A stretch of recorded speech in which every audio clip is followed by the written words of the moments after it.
Okay. Now I gotta find what I did with some. Oh. Okay. Too many papers.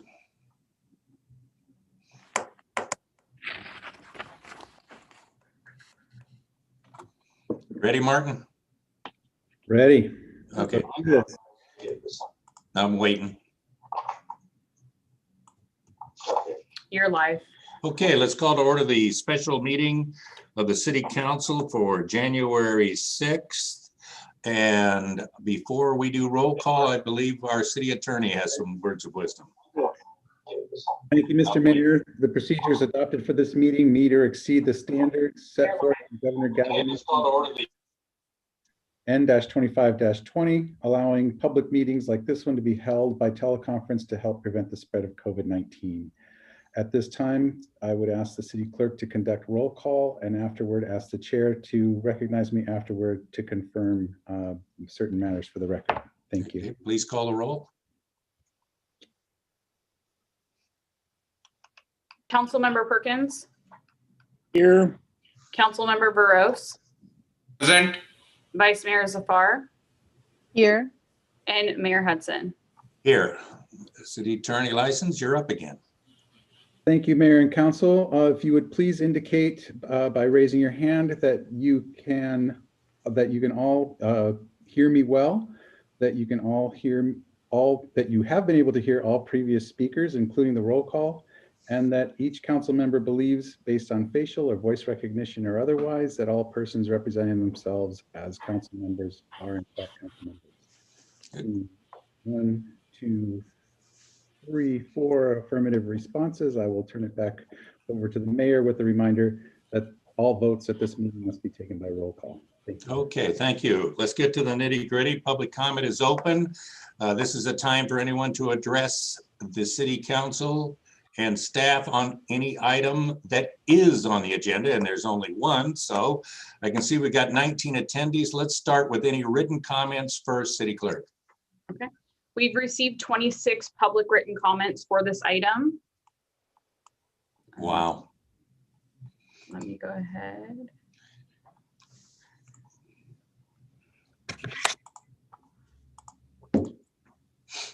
The first public comment is from, hold on one moment, please. From Helen of Doherty Valley. Not sure if my comment will reach you, but I again beseech you to ask your candidates for appointment as our city council member this question. Do they have any obligations to any foreign sovereignty that may prevent them from serving our city wholeheartedly and with loyalty as our city council member? The next comment is from Carol Rowley. I support Harry Sachs for District 2 council seat. Harry is a remarkable man who loves our community and worked endlessly to make San Ramon and all the residents his #1 priority. He has the experience that we need now. He is a former council member and understands how best to run our city. He is an attentive listener and always does his homework. He is admired and respected and works well with with small and large groups. He has the support of many, including his family and friends. I proudly support Harry Sachs for District 2 San Ramon City Council. The next is from Cynthia Jones. I'm writing to add my recommendation of Harry Sachs to fill in the 2 years remaining position on the District 2 council seat. Harry has experience and knowledge to bring to the council. Harry would definitely be an asset, and I, as a longtime resident of San Ramon, would appreciate knowing that such talent and experience was helping to run our city. The next is from Abdul Popal. I'm writing in support of Harry Sachs for District 2. In my personal and professional dealings with Harry, I found him to be nothing less than an exemplary citizen, neighbor, and representative of the embodiment of what all San Ramon citizens should aspire to be. I know we are always looking for good people to do good things. Harry is one of the good ones. The next is from Jade Games.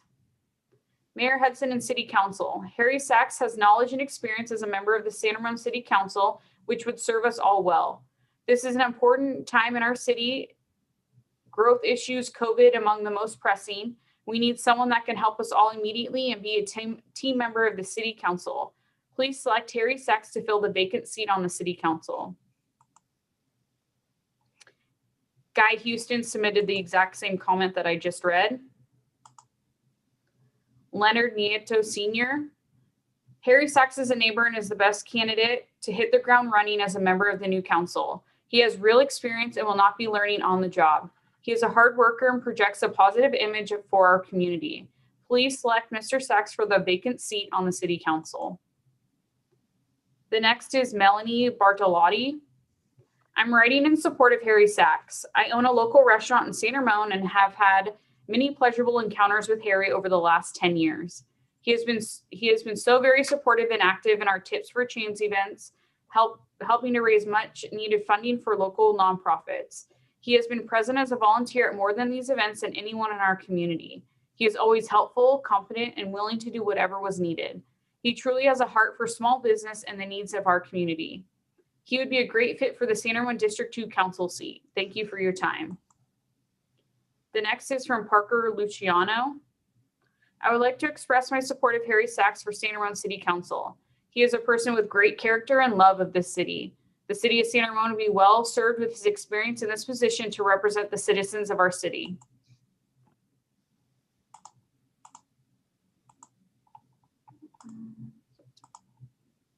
Let's see. The next is from Nolan Chen. We need honest and experienced public leaders now more than ever. I first met Councilman Sachs in 2016 when I had just arrived in San Ramon.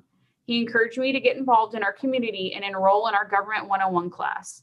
I believe his commitment to expanding participation in our government, combined with his own prior experience as an elected official and teacher for young people, is what our city needs now. For the reasons, I enthusiastically support Harry Sachs for District 2 City Council seat. The next is from Robert Judine. I support Harry Sachs to fill the current vacancy on the San Ramon City Council. I've known Harry for several years through our association as parents and leaders in San Ramon Boy Scout Troop 874. Harry has volunteered to run and support Boy Scout related events that benefited our boys and our community, and he displays a genuine interest in improving current processes and making things run smoothly in our organization. Harry is easy to work with, and I know Harry to be an intelligent and well-informed member of the community. The next is from Lon Boy and Matt Nilsson. We would like to voice our support for Harry Sachs for the open council seat. He is a longtime resident of San Ramon with the experience and passion that would best serve the community of San Ramon residents. We believe he would be a great asset to the council. The next is from John Mills. I write in support of the appointment of Harry Sachs to the vacant District 2 seat on the City Council. I've known Harry since 2006. We served together in the Economic Development Advisory Committee before Harry's appointment to the Planning Commission and later election to the City Council, and my appointment to the Parks and Community Services Commission, where I served until 2016. There are few who could match Harry's commitment to public service. As the city faces the multiple challenges presented by the COVID-19 pandemic and the resulting economic fallout, we need a council member with Harry's depth and breadth of public service experience to help guide the city through these trying times. As a 16-year resident of District 2 myself, I know that Harry knows the district and the neighborhood well and will be an effective and capable representative of the district and its needs. For all of the above reasons and more, I urge you to appoint Harry Sachs to the vacant District 2 seat on the City Council at tonight's special City Council meeting. The next is from Fran Bartholomew. I would encourage you to appoint Harry Sachs for the council seat for District 2. He has the knowledge and background needed to fill the position and work well with the other council members. Harry worked with the San Ramon Library Foundation as the council representative. He was a very supportive and active member on the board. The next is from Monica Bolani. I would like to voice my support for Harry Sachs for City Council. I've known Harry's family for several years and our kids attended the same school. Harry has held a position with the city and he is well respected by the community and he cares about our community. The next is from Julianne Mendoza. I hereby would like to express my support for Harry Sachs for the open position on the council. He has had prior experience in this position and has been a loyal resident of San Ramon for many years. His views and concerns for the city reflect the best interests for San Ramon, and I respectfully ask you consider him for this vacant position. The next is from Jamie Blackwell. As a resident and voter in the city, I would like to provide my support for Harry Sachs as he applies for the San Ramon District 2 council seat tonight. The next is from Carol Lopez Lucy. The council will be electing a person to serve on the city council for the vacant spot for District 2.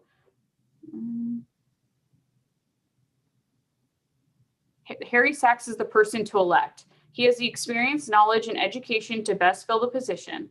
I have worked with Mr. Sachs and know his commitment to our city. Please elect Harry Sachs to this position to help guide our community in these unsettling times. Harry has been a council member before, but now he is willing to work again for the city. Vote for Harry Sachs. Next is from Kelly Cardinale. I would like to voice my support of Harry Sachs as city council member. Mr. Sachs is the perfect person for the position. He has already been proven to be an experienced, intelligent, and knowledgeable city council member, and he will continue to demonstrate these qualities during the current term. As a citizen of St. Ramon, he is involved in many community organizations and cares deeply about helping people in our community and beyond. He will once again represent the needs of St. Ramon citizens in the most thoughtful, transparent, and meaningful way. I strongly urge you to cast your vote for Harry Sachs. The next is from Joe Cardinale. As a member of various organizations in the community, I have had the pleasure to work with Mr. Sachs. I have seen him interact with both adults and children, and he is adept at communicating effectively with people of all ages. His effect towards our community has been unparalleled. He has shown leadership and listening skills in all of his involvement with our community, and we would be happy to have him represent us on the city council for this term. The next is from Mike Conklin. We completely, without reservations, support Harry Sachs for St. Ramon interim city council. Harry Sachs has a proven history of service above self on our city council in the past and is a voice of reason and compassion. As a proven, vested, and respected former St. Ramon City Council member, Harry brings a balance to the City Council that we respect and endorse. The next is from Becky Kohlberg. I'm writing to support Harry Sachs for District 2 vacant seat on the St. Ramon City Council. I worked to elect Harry when he first ran for council and followed his terms while on the council. I think he'll bring a needed experience and integrity to the position. And the last comment received was from Sampson. I'm writing in support of Harry Sachs to be the next St. Ramon District 2 council. He has been a great contributor to St. Ramon in his past involvement. Okay, we've heard from the written. Do we have any attendees that wish to speak to this item? I don't see anybody raising their hand. I'm going up, down. I have 20 attendees. Seeing no one wishing to speak, I will close the public comment.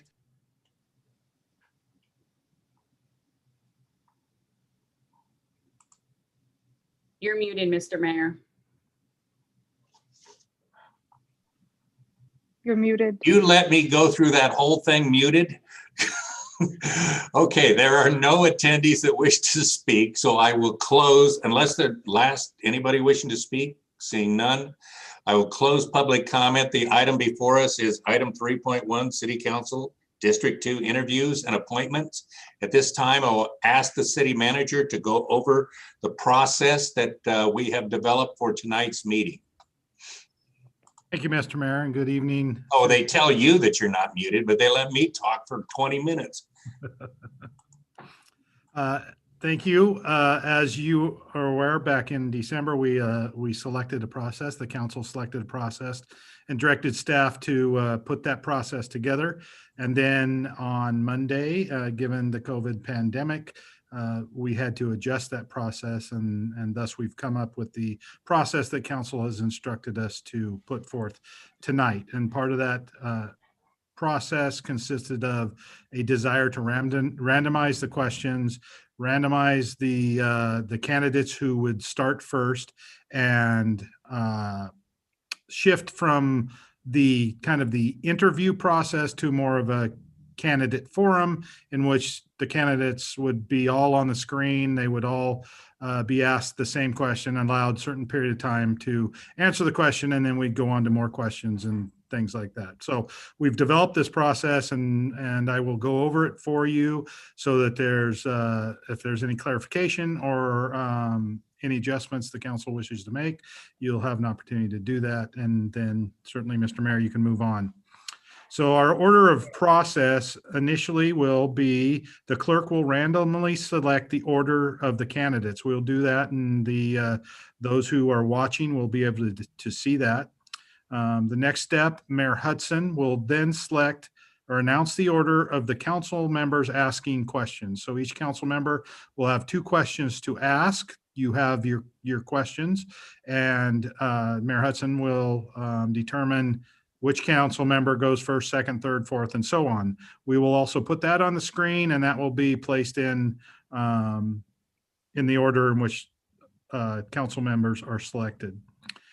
That will then start the candidate forum, in which the mayor will advise the candidates that they each have 3 minutes of an opening statement. After those 3 minutes are complete, or the last candidate is gone, we will move on to the question portion of the forum. During this time, the candidates will be asked 8 questions, 2 questions from each of our council members and the mayor. And each candidate will have up to 2 minutes to answer the question, and we'll move on. So the mayor, because this is randomized and rotated, the mayor can just turn it back over to the clerk, and the clerk will be keeping track of who is supposed to go next. So you don't have to figure it out on your own. You can just have Christina, she has it all listed out. Once the question portion of the forum is finished, then the mayor will advise the candidates that they have 3 minutes of a closing statement. Once again, each candidate will be allotted that time, make their closing statements. Following that will conclude the actual interview portion of the forum, and the council will have the opportunity to provide general observations and discussion under the mayor. At the conclusion of that discussion, the council will take a 10-minute break and provide the clerk through an email with their scores of the candidates and their choices. So their first choice candidate would be, because there's 5 candidates, the first choice candidate would be allotted 5 points. Their second choice candidate would be 4 points. Their third choice candidate would be 3 points. Their fourth choice candidate would be 2 points, and their fifth choice candidate would be 1 point. Our council members will each score each individual candidate using that scoring matrix. They'll then email that to our city clerk, who will then have that on record. As soon as the city clerk receives the email, and after 10 minutes, the council will reconvene, and the city clerk will ask each council member to provide their score for each candidate and tabulate that score, which will all be done on the screen, so everybody will be able to see that. And once those votes are tabulated, as we go through each candidate and all the council members and the mayor provide those scores, then we will have a tabulated score. At that point, the council is free to, the mayor can entertain a motion, and the council can deliberate. So that's the process put forth, and I'm happy to answer any questions. Otherwise, I will turn it back to you, Mr. Mayor. Any questions of staff before I make a couple summarizing comments before we start? Seeing none. I just want to point out that there will be council discussion after the closing statement. So we're not just going to some break, take a vote. If anybody wants to champion a cause or make a statement, there will be time. And early on in the order of process, it was mentioned Mayor Hudson to announce the order of council members asking questions. Is there anyone that wants to volunteer to be first? And that doesn't mean necessarily volunteer me, but do we have nobody? Go ahead. You have a comment, Mr. Perkins? No, I just volunteered. Just Okay. volunteer. So you want to be first coming out of the gate, and it's my understanding, City Clerk, that you will. Is it up to me to keep this rotation going, or will you be reminding us to? I thought so.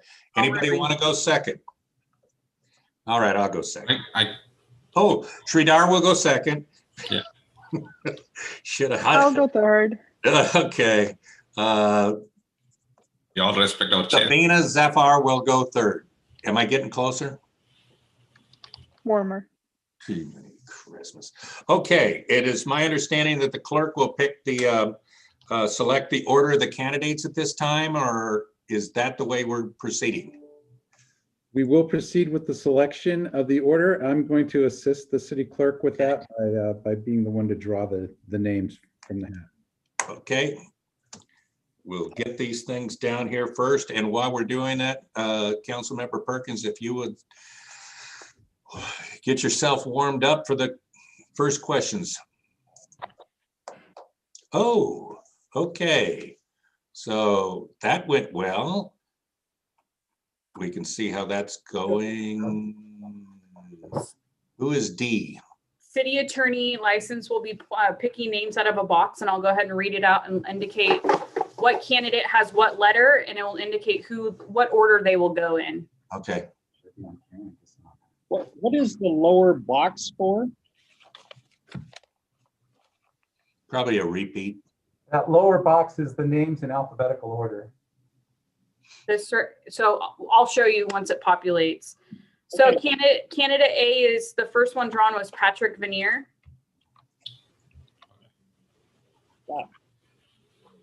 Okay. The second is Mark Armstrong. Okay. I'm leaving my mute off because you guys caught me that time. The third, or C, is Harry Sachs.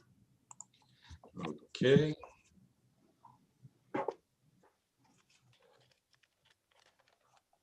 And D is Dwight Pratt. Okay. So I'm And guessing. Sarah LaShawnlow as E. Okay. Well, is Patrick Veneer on the line, and we'll let him start us off with a up to 3-minute opening statement. So Patrick Veneer is letter A. However, based on the random order that we selected, Mhm. the first person to do an introduction is actually candidate Dwight Pratt. Oh, And I okay. will actually go ahead and let all 5 candidates in at this time. Okay. So is Dwight Pratt online? They all are, so let me promote them. Okay.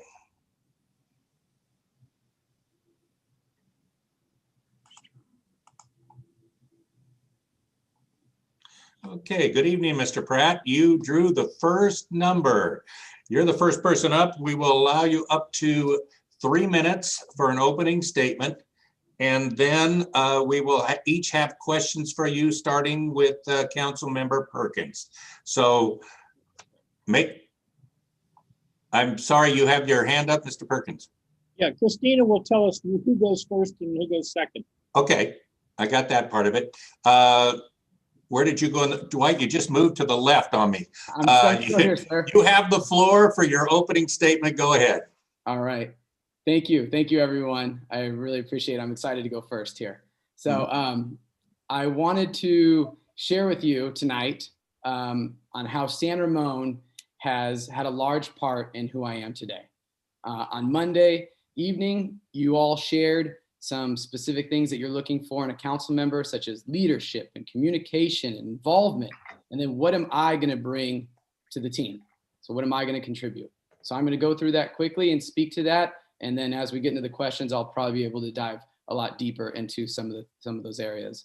We had a lot of candidates apply, and I want to thank them all for applying. And I'm really excited to be one of the finalists here.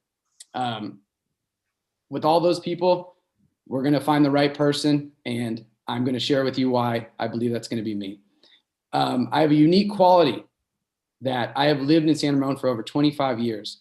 All those years have actually been in District 2. During my 25 plus years in San Ramon, I attended the local schools that are in District 2. And then after I had graduated, I then worked at the same schools and coached at the same schools in District 2. So I'm rooted in District 2, I'm rooted in San Ramon, and that is where my heart lies. It's been an honor to be a product of this environment, and I love serving this community and giving back to this community. I've had various roles in my life that have led me to being here tonight with you, My background started as a recreation leader for the city of Fremont and the city of Pleasanton. I worked as a field monitor where I handled money, rescheduled games, enforced rules, and calmed down people when there was major controversies. As a youth program leader, I supervised, developed, and led youth sports camps. And that was also for the city of Fremont and Pleasanton. During this time, I was working on my bachelor's degree. When I completed my bachelor's degree, I got a job for the city of San Ramon Valley Unified School District, where I then worked on, my leadership master's, my master's in educational leadership. I attended the San Ramon Valley Unified School District Leadership Program, and I got involved in PTA and coached high school football and track. I'm currently an administrator in an elementary school with 50 plus employees, 650 students.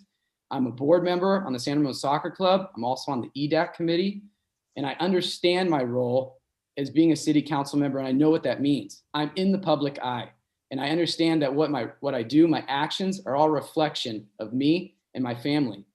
On social media and technology is a driving force in our society right now. I represent myself appropriately, and I represent the city appropriately. And I look forward to being a role model, a leader, and a driver as a part of your team on the city council. Thank you so much. Thank you, Mr. Pratt. That was perfect timing. Next, or we're gonna do the questions starting now. Is that right, Christina? No, so the next candidate for an opening Okay. statement is candidate Sarah LaShawnlow. Oh, Sarah, you're up. All right, wonderful. Well, thank you for having me. Hi, everybody. My name is Sarah Lashenloo, and I am honored to be here with you tonight and to be considered for this vacancy on San Ramon City Council. There are a plethora of motivations that have brought me here before you all tonight, and all of that has only been reinforced by what transpired today on the steps of our nation's capital. It was a reminder that politics really is local, and if we want to see true change and progress in our nation, it starts right here at home. But let me introduce 3 more highlighted reasons why I'm here before you all tonight. First of all, I bring forth the perspective of a demographic in San Ramon that is quite significant, yet currently unrepresented in local politics. Nearly 40% of the city of San Ramon residents are under the age of 30. And as it goes, we have our own unique set of challenges, hardships, and political priorities. Climate change, climate action, transportation and housing development, a sound and sustainable COVID recovery, and increased engagement in civic affairs are not only vital for us, but they're time sensitive as well. We also contain a unique toolkit on how to approach these issues, such as utilizing technology and social media and encouraging strategic partnerships between people and businesses and the public and private sectors. This different set of lived experiences and ideas can serve the city very well. Number 2, I'm a mechanical engineer working at Silicon Valley in the medical device startup company. And as such, I've learned how to adapt quickly, see problems as solutions waiting to be found, and wear any and all hats needed, and ultimately unite behind a common purpose. And thirdly, I'm a graduate of California High School. I worked as a recreation leader for the San Ramon Parks and Community Services Department for 6 years. And it was during this time that I gained a deep appreciation for all the parents, children, youth, workers, everybody that calls San Ramon home. And it's these people that deserve a voice and representation on council as we continue to grow as a city. You see, the unique thing about political office is that there are no prerequisites. There's no rule book or syllabus for steps one must take to be a good politician.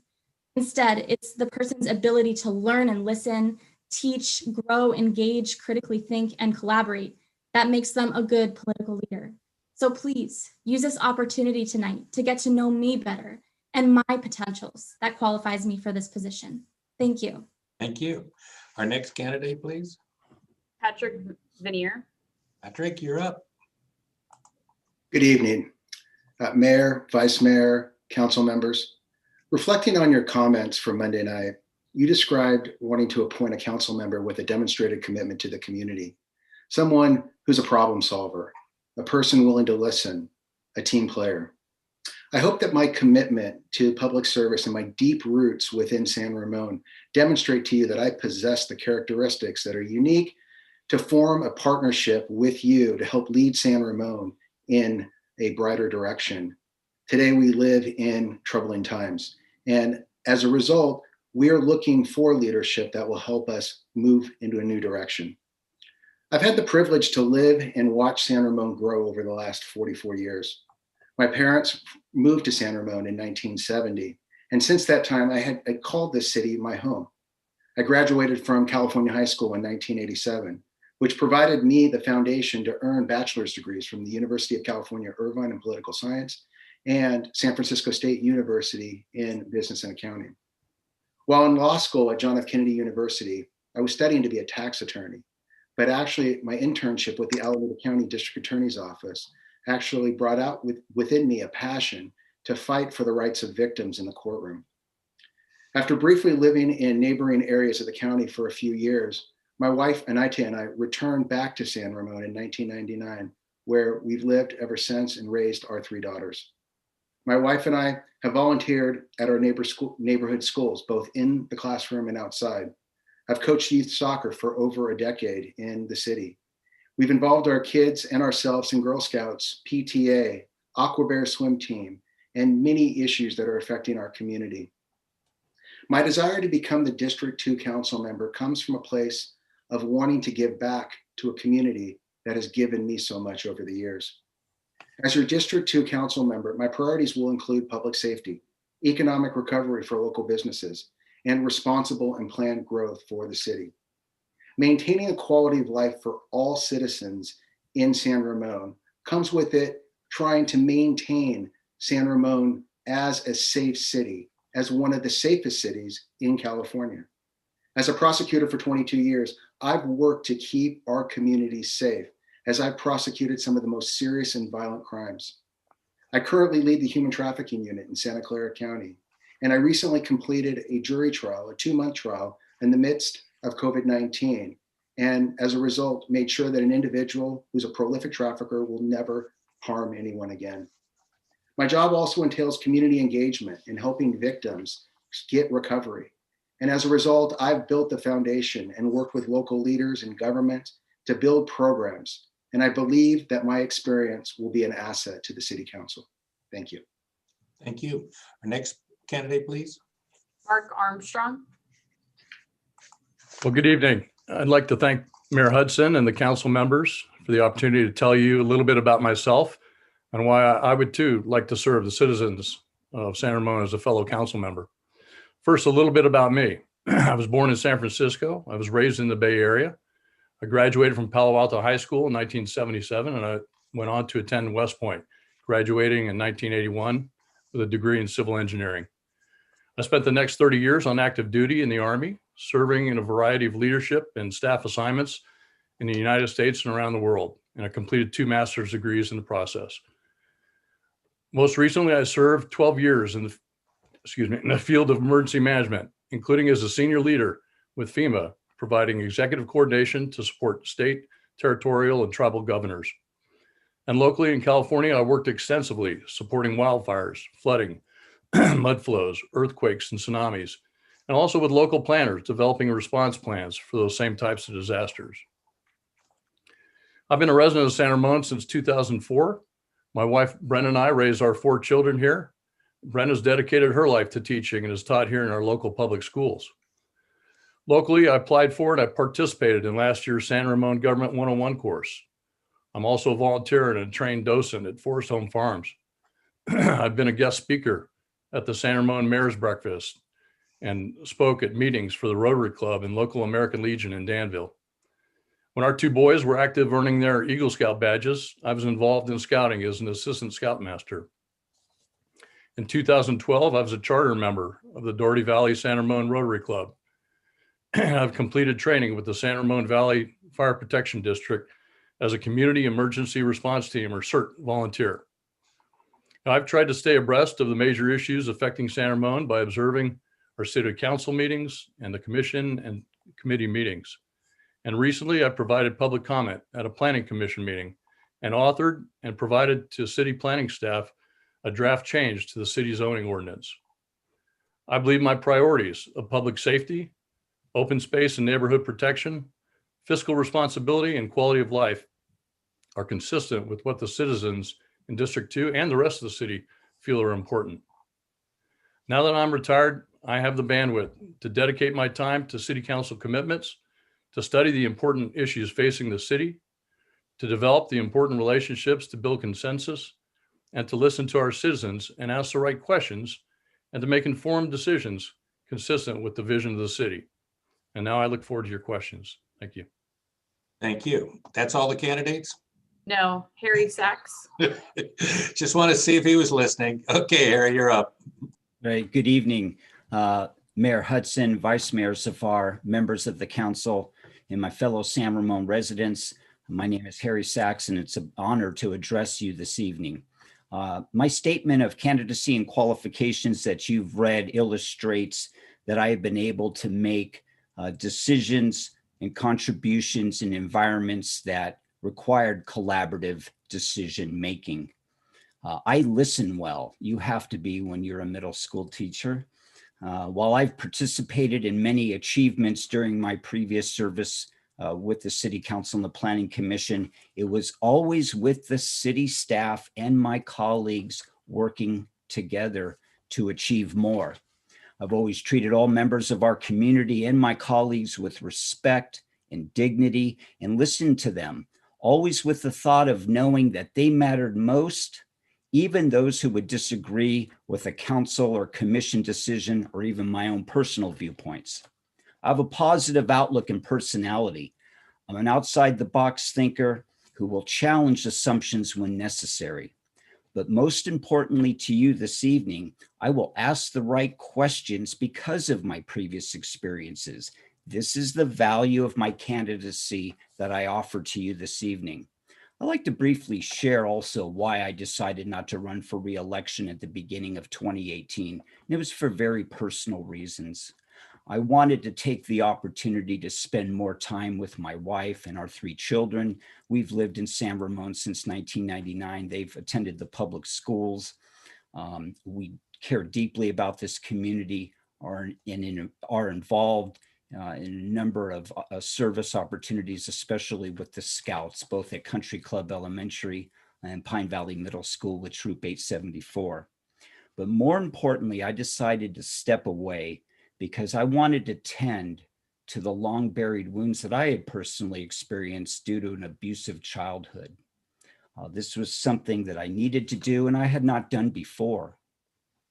This period of personal healing and self-care empowered me to become even more dedicated and passionate about serving others, increasing my passion for teaching my students even more, and really driving in me the need and the reasons why we do give our service to our community in such varied and valuable ways. I've been blessed to represent this community, a community that's given so much to me and my family. And I look at this as a way to serve in this very special time and need with the same ideas and visions that I've always carried. I look forward to your questions and your deliberations today. Thank you, candidates one and all. It's my understanding, Christina, at this point, you're going to pick someone that 4 of us asked one question, or where are we going from here? So Councilmember Perkins had selected to go first. So he's going to ask his first question to all 5 candidates, and I will go ahead and give the order of the first candidate. Okay. So the first respondent is going to be Mark Armstrong. Go ahead, Scott. Okay, Mark.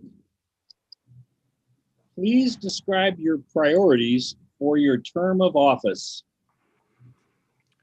Sure. Thanks, Councilman Perkins. As I mentioned earlier, my priorities are public safety, open space and neighborhood protection, fiscal responsibility, and quality of life. Safety wise, nationally, we're recognized as one of the safest cities in the country, but I'm still concerned about petty crime and the recent trends in shoplifting and breaking into cars and things like that.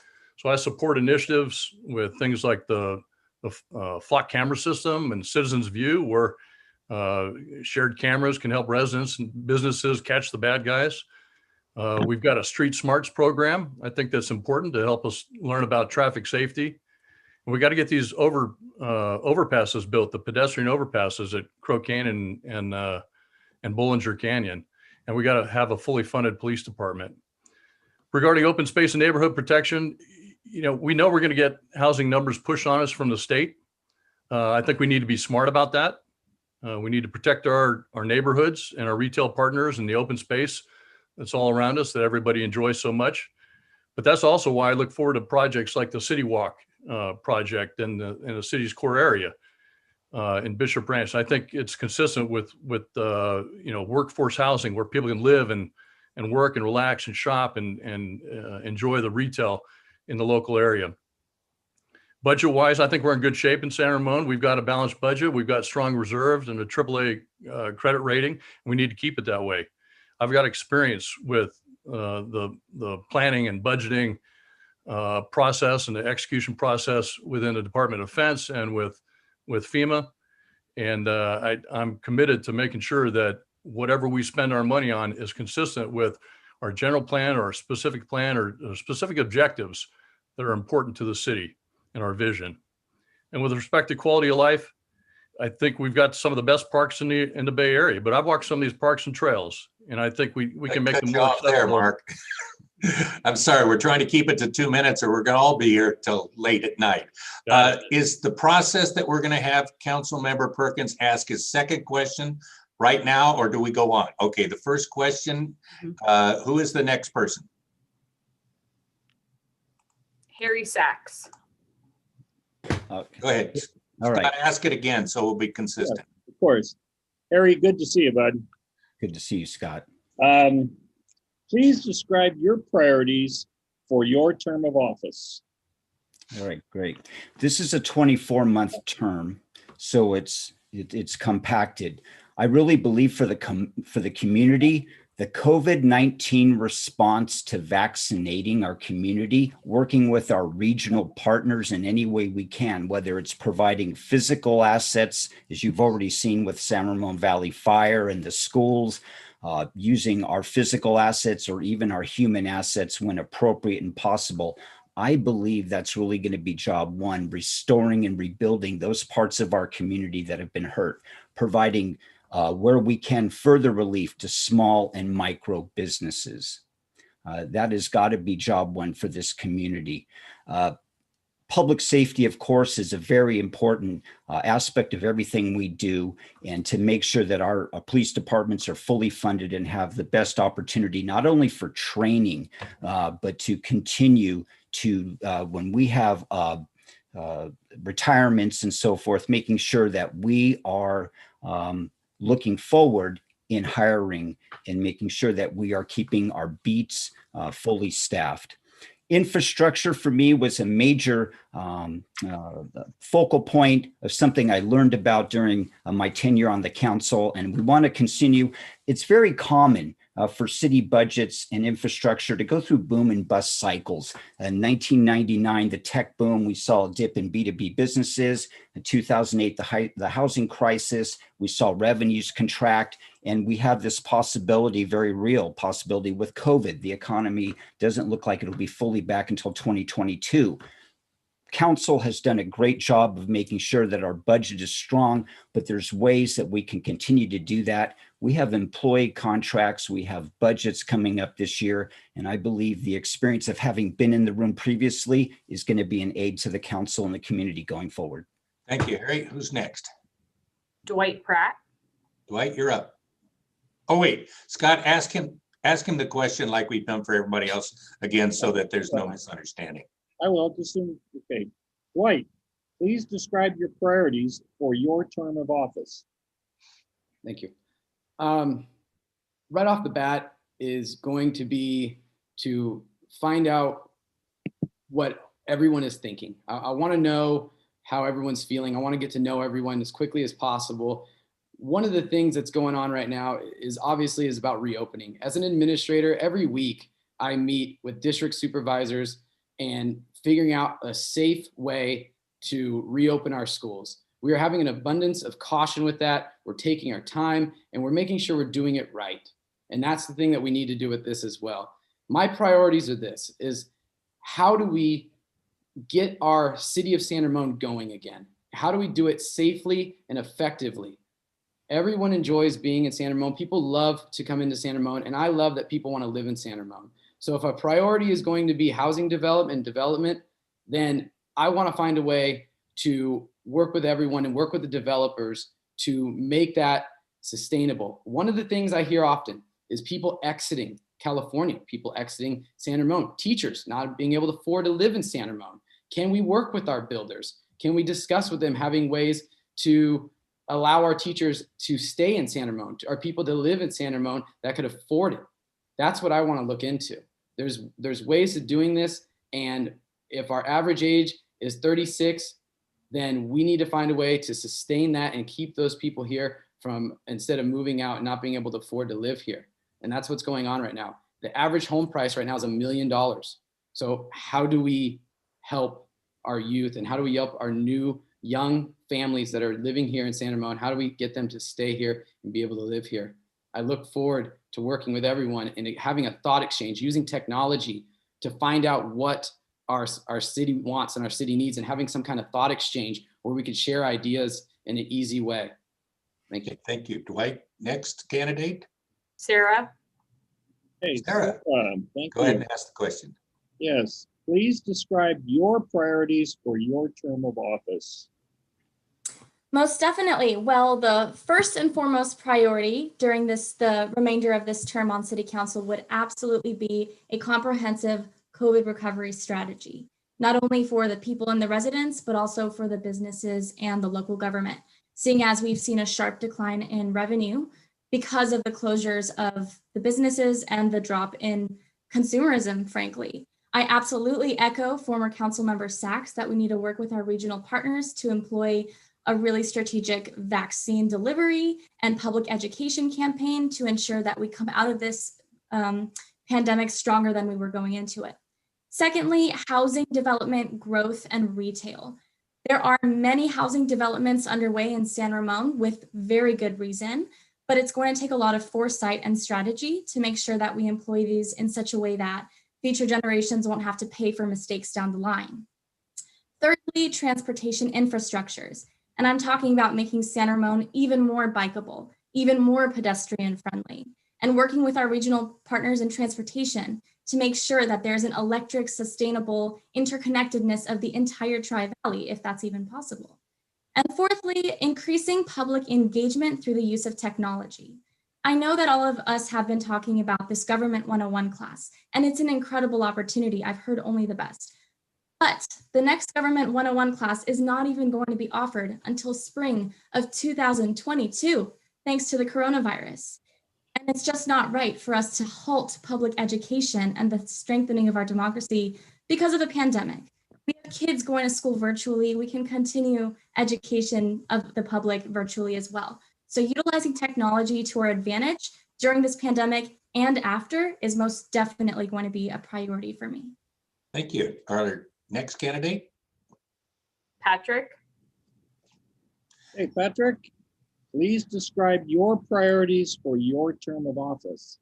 Thank you, Councilmember Perkins. So I listed in my opening statement the 3 priorities that I've identified involving public safety, economic recovery for small businesses or all businesses, actually, local businesses, and responsible and planned growth for the city. I'll start with economic recovery. Now, I have to applaud the City Council for acting quickly in the COVID pandemic. It has brought unique challenges that we as a community have never faced before. And the city did respond and respond immediately by directing staff and hiring an outside consulting firm to help small businesses and local businesses navigate through the complicated process of seeking the various federal and state grants, and specifically the CARES grants. And I applaud you for that, because that has helped many businesses in San Ramon stay afloat.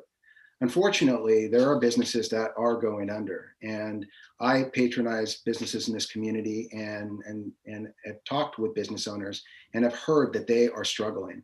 And so one of my priorities would be to promote programs to help scaffold these small businesses and help them be able to stay afloat by continuing to help them navigate through the newest round of stimulus grants so that they can continue on.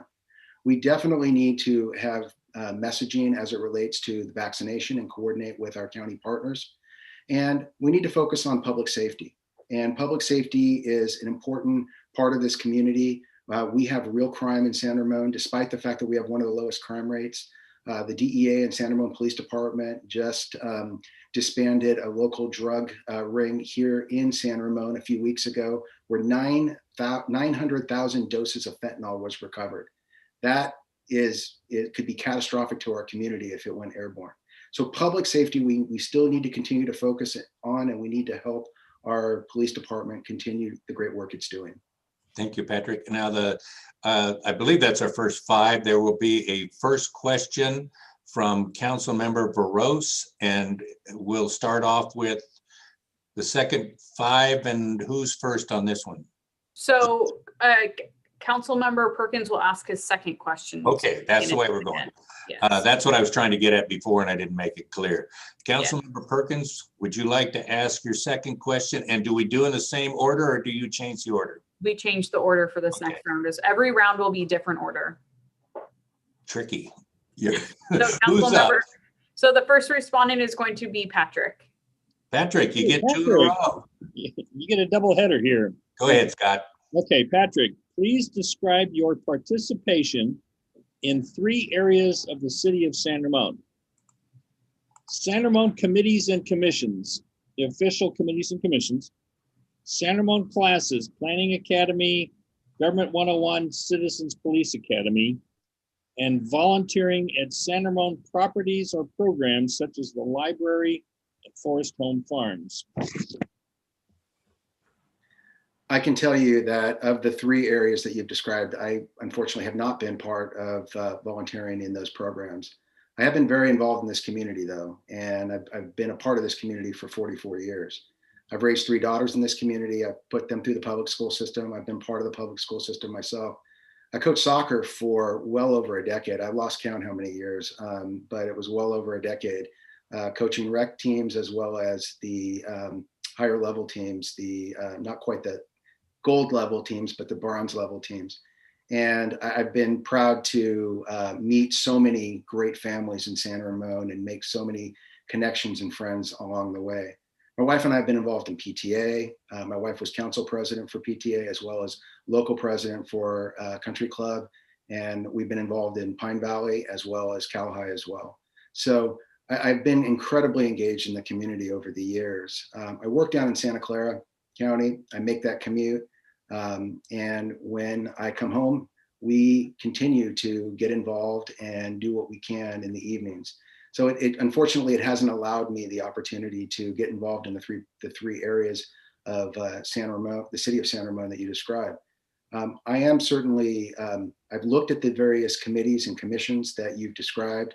Some of them interest me.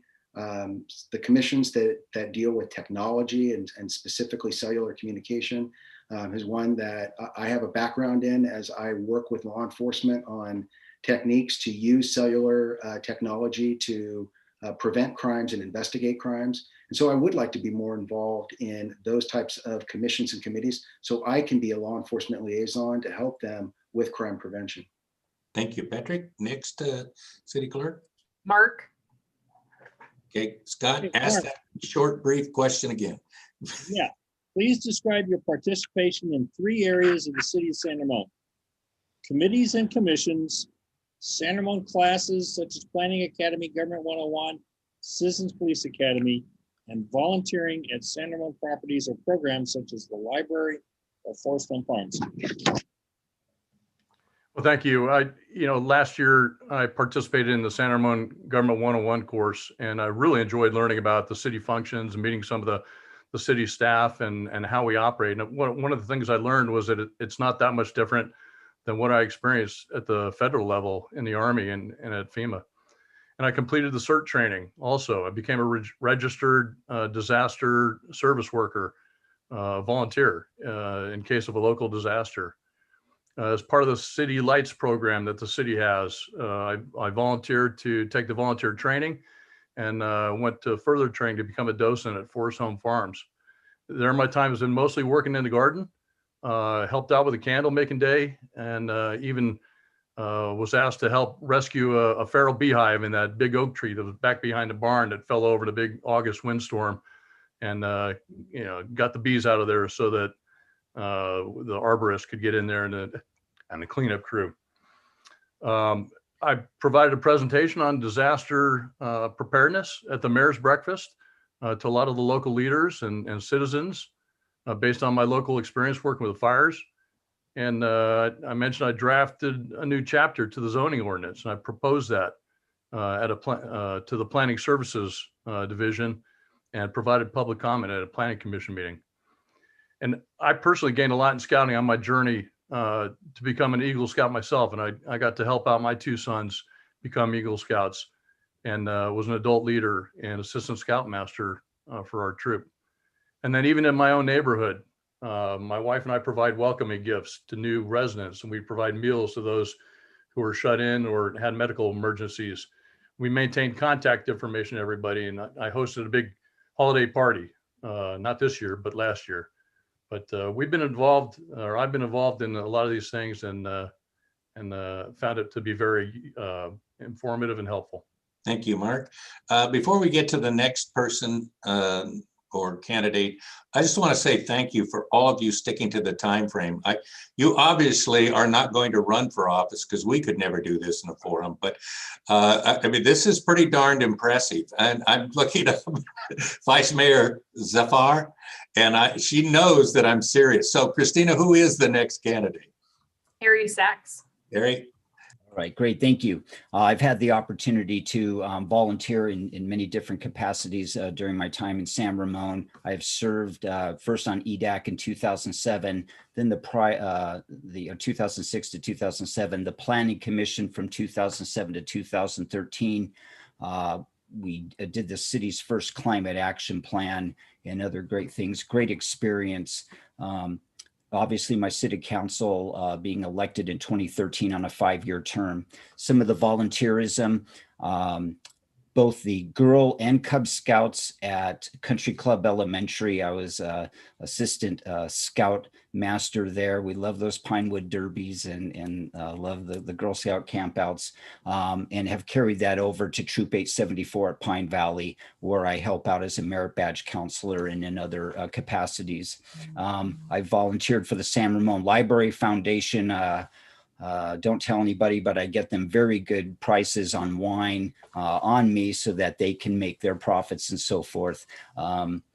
Working and contributing at Forest Home Farms when they're doing their setups for the various events that they have during the year, the Art and Wind Festival, sitting in the booth with Carol Rowley and Shirley Ernst and those folks.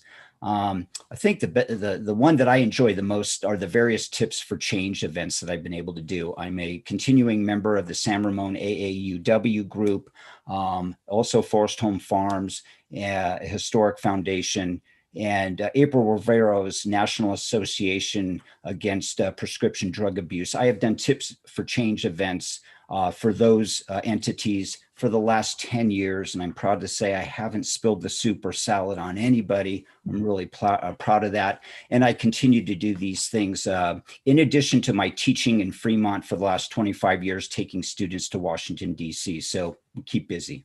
Thank you, Harry. Our next candidate, please. Dwight. Dwight, you get to hear this question again first, though. Go ahead, Scott. Dwight, please describe your participation in 3 areas of the city of San Ramon committees and commissions, San Ramon classes such as Planning Academy, Government 101, Assistance Police Academy, and volunteering at San Ramon properties and programs such as the library and Forest Home Farms. Thank you, Mr. Perkins. First and foremost, I'll start with the 2 committees that I'm currently on through San Ramon. The EDAC committee, and for those of you watching through YouTube, it's an Economic Development Advisory Committee. And what that entails is exactly one of the main things that we're going to need as we start to get the economy going again, getting San Ramon going again, is we facilitate, expansion projects, and we work with existing businesses to, think of ways to retain them and keep them here. We look at how many businesses and buildings in San Ramon that we have vacant versus how many we have filled. And then how can we fill those vacant buildings? Just different things like that and what we bring in, what can we do to bring into the city? It's a great committee to be on, and encourage anybody at home that wants to join. Second thing that I am on is the San Ramon Soccer Club, the FC Fremont, I'm sorry, FC San Ramon. It's one of the largest soccer clubs in the city. One of the greatest things before COVID was if you held a tournament, you would have 4,000 plus non-residents coming into San Ramon that are utilizing our businesses, that are staying in our hotels, and that are using our facilities and are renting our fields. It was a great way to bring community together and have everyone in one place and for a fun-filled weekend. As far as the classes go, I was accepted to the Leadership San Ramon Valley Academy. Unfortunately, my job did not allow me to join that this year. Maybe a blessing in disguise because of COVID. I can join it in the future because it is a great thing to be a part of. As far as volunteering, I'll be able to get into that more in my closing since my 2 minutes are up. Thank you, Dwight. Next candidate, please. Sarah. Hey, Sarah, please describe your participation in 3 areas of the city of San Ramon committees and commissions, San Ramon classes, Planning Academy, Government 101, Citizens Police Academy, and volunteering at San Ramon properties or programs such as the library or Forest Home Farms. All right, sounds good. So first and foremost, committees and commissions. I've been involved with committees and commissions as a spectator. So for example, last night I attended the big planning commission meeting. There was a huge turnout. It was an incredible learning opportunity, and I look forward to continuing my involvement in that way. Secondly, San Ramon classes. So I haven't attended any San Ramon classes, and there's a reason for that, and I think it's worth mentioning so that we can improve for the future. The Government 101 class is open to people over the age of 18, 25 seats limited, once per year in person. So it's an incredible learning opportunity, but it's somehow inaccessible to a lot of people today. So rather than seeing this as a setback, I see it as an opportunity to actually improve our educational programs moving forward. I also know a lot of people who have attended the Government 101 and Police Academy courses, and they all say just the greatest things. So why not democratize these classes and get it into the hands of the most people? And in terms of volunteering for the city of San Ramon, well, I actually worked in the Parks and Community Services Department for 6 summers as a recreation leader for Camp Central. So if anybody listening today has a child who went to Camp Central from the years 2010 to 2015 and knew the recreation leader Skittles, that was me. I was Skittles. And through my experience as a camp counselor with the city of San Ramon, I had the opportunity to work at after-school programs in our local middle schools, volunteer at annual festive events, and participate in trainings and be a disaster service worker. And that was a really great introductory experience to San Ramon Parks and Community Services, the deep appreciation that parents have for our public infrastructure and social programs, and levels of involvement in San Ramon. Thank you, Sarah. Next candidate, please. So that was all of the candidates for question 2. Going on to question 3 is from Councilmember Veros. Okay. And the first person will be Harry Sachs. Okay, Harry. Sridhar will ask you the first question that he has. Go ahead, Sridhar. Hi, Harry. So my question is, what policy decision or vote this council made you disagree with and why? First of all, congratulations on your election, Sridhar. You're going to be a fantastic representative for the city. Policy decisions that I disagree. I had the opportunity, of course, probably as all the other candidates, to thoroughly look over the last 2 years of council work. And I made a vow to myself that I would not show up at meetings and criticize the council's decision, having known what it is to sit through there. That I don't do that, and I won't do that. I guess I would say then, to answer your question, because really when I look at it, and to be very honest, I couldn't see anything. I want to congratulate Vice Mayor Zafar on her development and working with city staff on the Innovation and Technology Committee. That's a perfect fit for where the city needs to go, especially when we're trying to bring those type of technologies to traffic and transportation services. The one area that I think when I did serve, I wish I would have done a better job on with my colleagues was convincing them to put to the voters in the 2018 election an opportunity for the voters to raise the hotel tax. I really believe at that time it would have been very beneficial for us. That would have generated approximately $300,000 to $400,000 in additional revenue. And I still believe that there's an opportunity out there, although with COVID and the economics, that might be a different challenge. But I really think that going forward, the collaborative nature of decision making on the city council, and I've been on the voting end of just being one person saying no. We all have who have previously served, and there's no shame in that. But I will not criticize any decisions the council members make. They're making them with the best of intentions for the community, our quality of life standards, and our residents. Thank you, Harry. Next speaker or candidate, please. Dwight. Okay, if you repeat your question, Sridhar. Sure. Hi, Dwight. My question is, what policy decision or vote this council made you disagree with, and why?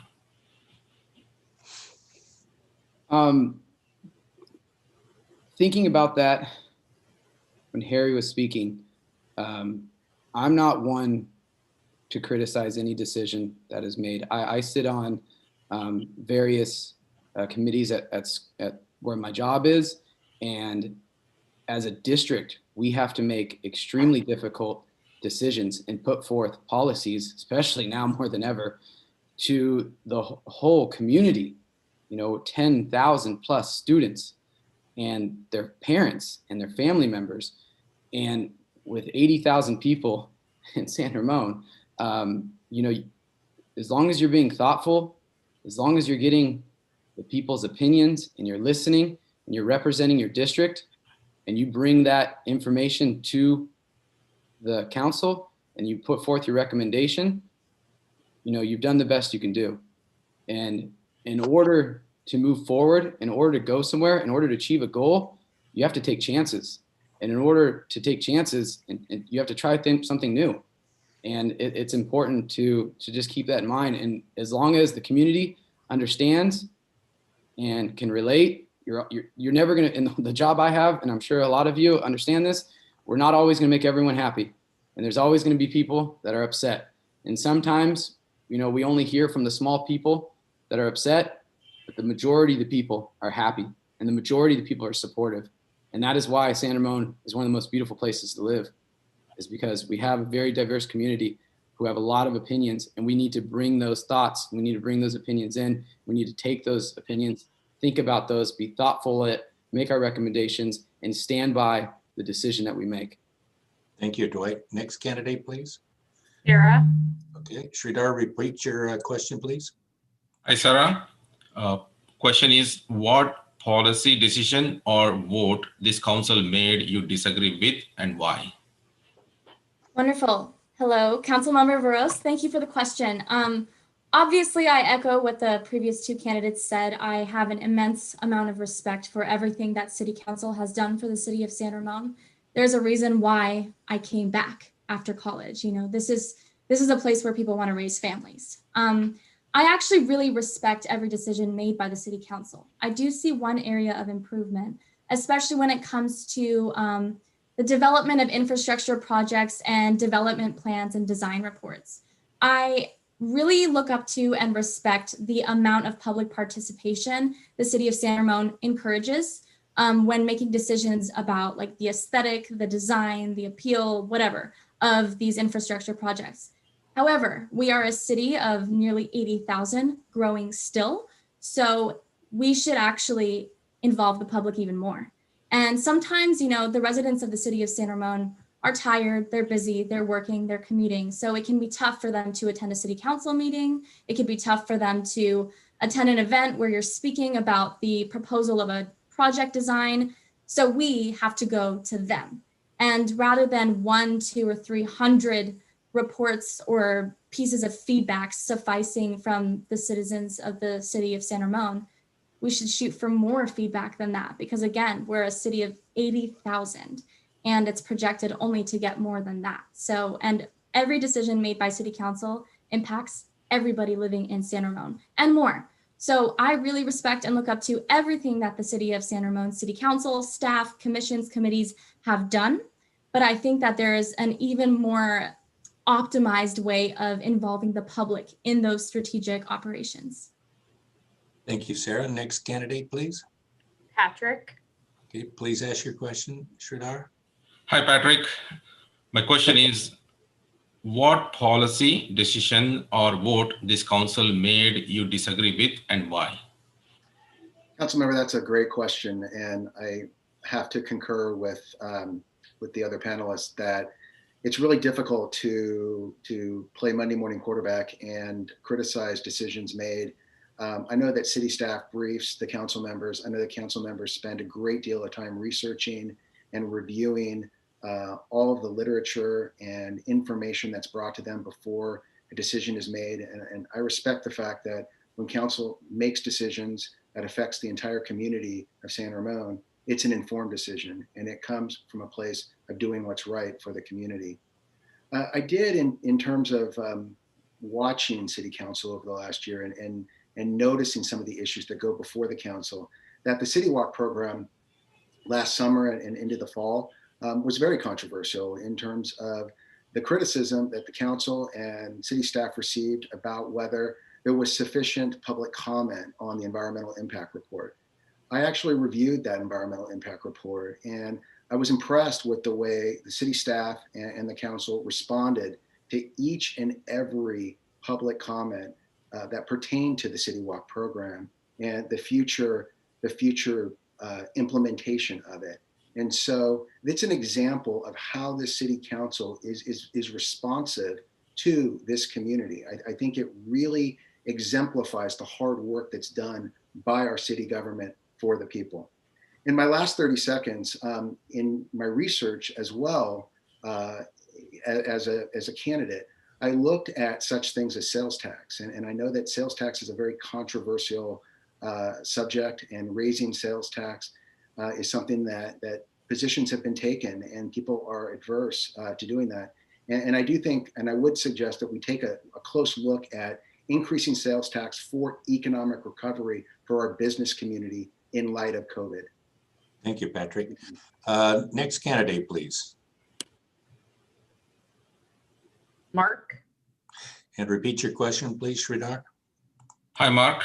My question is, what policy, decision, or vote this council made you disagree with and why? Yeah, thank you for that question. You know, I've been a senior leader and I've been in positions where I've had to make hard decisions. So like the others, I'm not one to criticize a lot of the decisions of those that came before me. You know, my experience has been that you have to understand the situation. You've got to know what the different facts are and assumptions. What are the rules? What are the policies and regulations? You have to look at what resources are available and what is it we're trying to accomplish.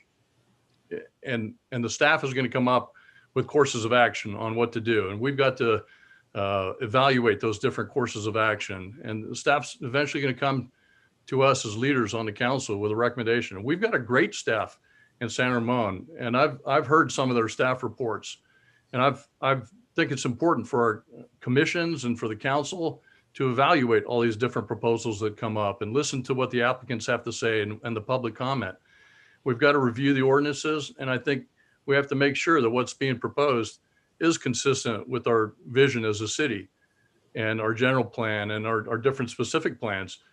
And we got to evaluate the impact on our neighborhoods and our open space or our retail, the traffic and the environment and safety. So I think all these things, all these facts are presented by the applicants. They're presented by the staff in the staff analysis. and the staff has done a good job. And I think they've given the best information available to the council to make the most informed decisions they can. So I applaud the process and I applaud the decisions of the council, as hard as they are, whether or not I would agree with them and be in favor of all of them myself or not. Thank you. Next candidate, please. That was the end of round 3. Or Okay, question 3. The next will be Sridhar or Councilmember Veros will ask his second question. before he does, I want to make a statement. People probably are wondering, why does he make them repeat the question? Because one time at a meeting that I held at the Air District, I didn't have him do that. And by the time we got to the 5th council member, we were so far off subject that it wouldn't be reasonable to not have you do the question for each person. So I know it may seem tedious to some people, but I'd like us to stay with this process that you repeat the question for each candidate. So the first person you said was, Christine, I'm sorry? Sarah. Sarah, go ahead, Sridhar, and ask your second question. The second question is, what is your interest and motivation to be part of this council? Wow, that's a great question. Well, like probably everybody else, the primary reason why I want to be on San Ramon City Council is because I want to make change, and I also want to maintain the incredibleness of San Ramon as it stands today. And the best and the path of least resistance to do that is to actually have a seat at the table.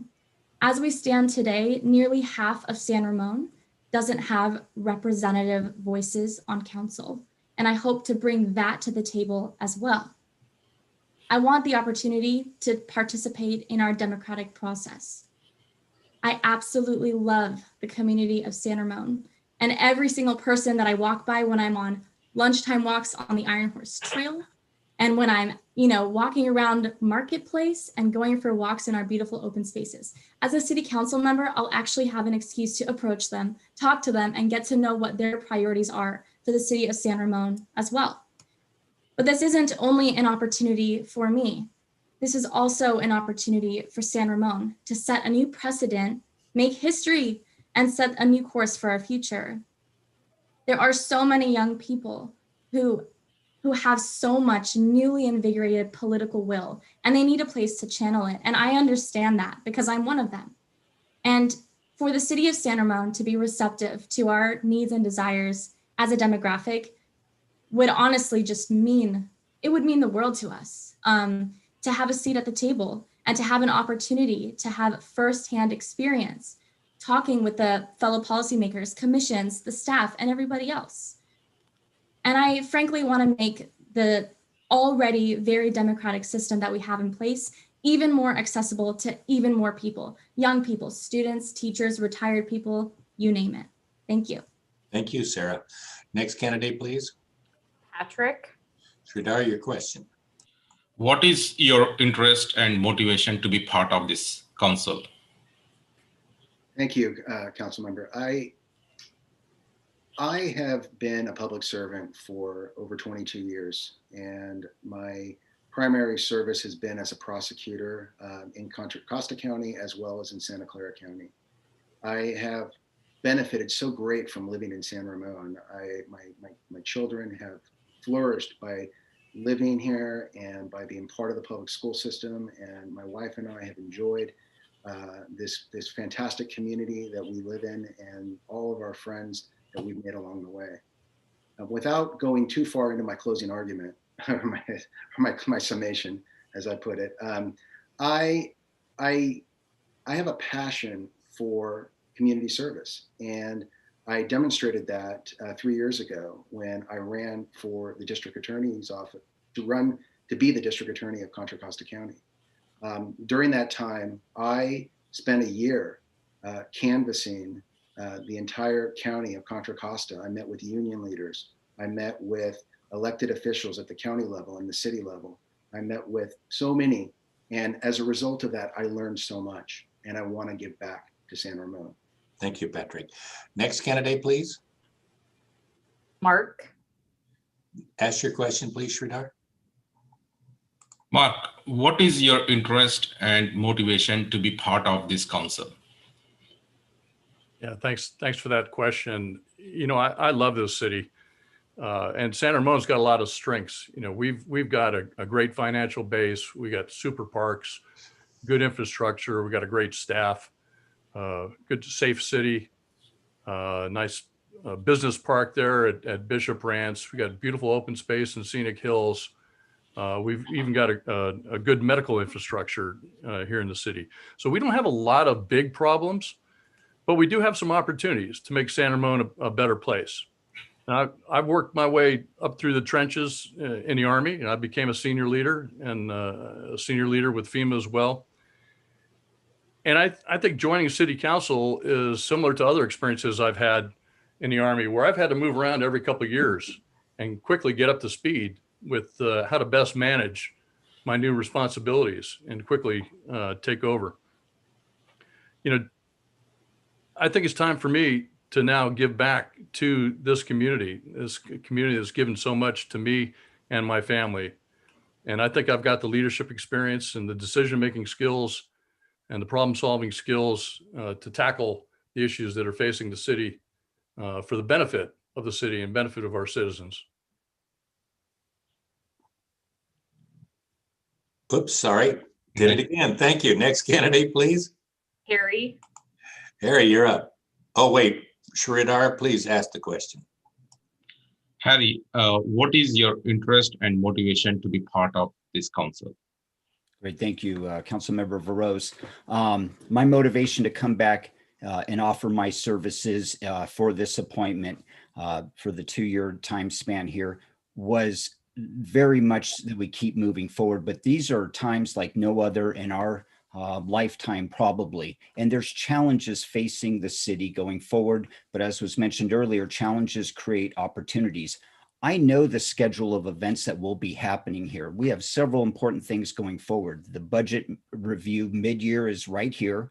And it's time to start thinking about the 2021-2022 budget and planning those priorities. This year, employee contracts are up. And I want to make sure that San Ramon continues. The last 2 years, we've made investments in key positions to fund for much needed service levels. I want to see those stay the same. I don't want to see us do the boom and bust cycle. Same with infrastructure. I recognize that we have to make some cutbacks perhaps because revenues and so forth are declining, but those are decisions I want to definitely give my input and be a part of.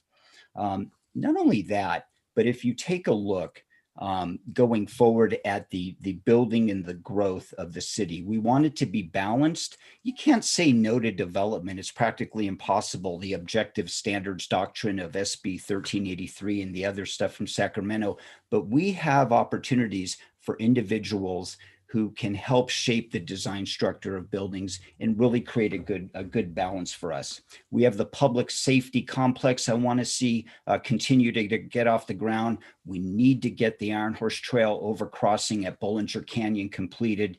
And we want to continue just to promote the quality of life standards that our citizens and our residents have become accustomed to.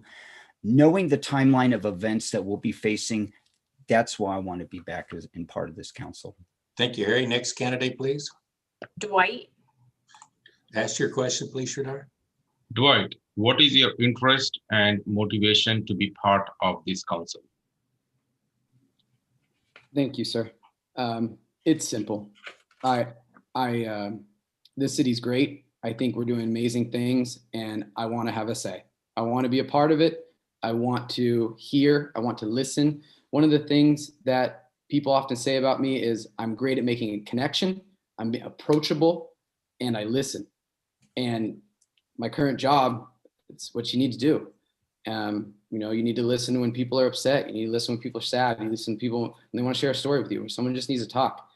And I continue to step into leadership roles, and I continue to enjoy doing what I'm doing. And I have the energy and the passion. My 2 kids are 3 and 7. They're going to go through, they're going to be in the city. They're going to go through our district. They're going to be involved. They're going to do local sports.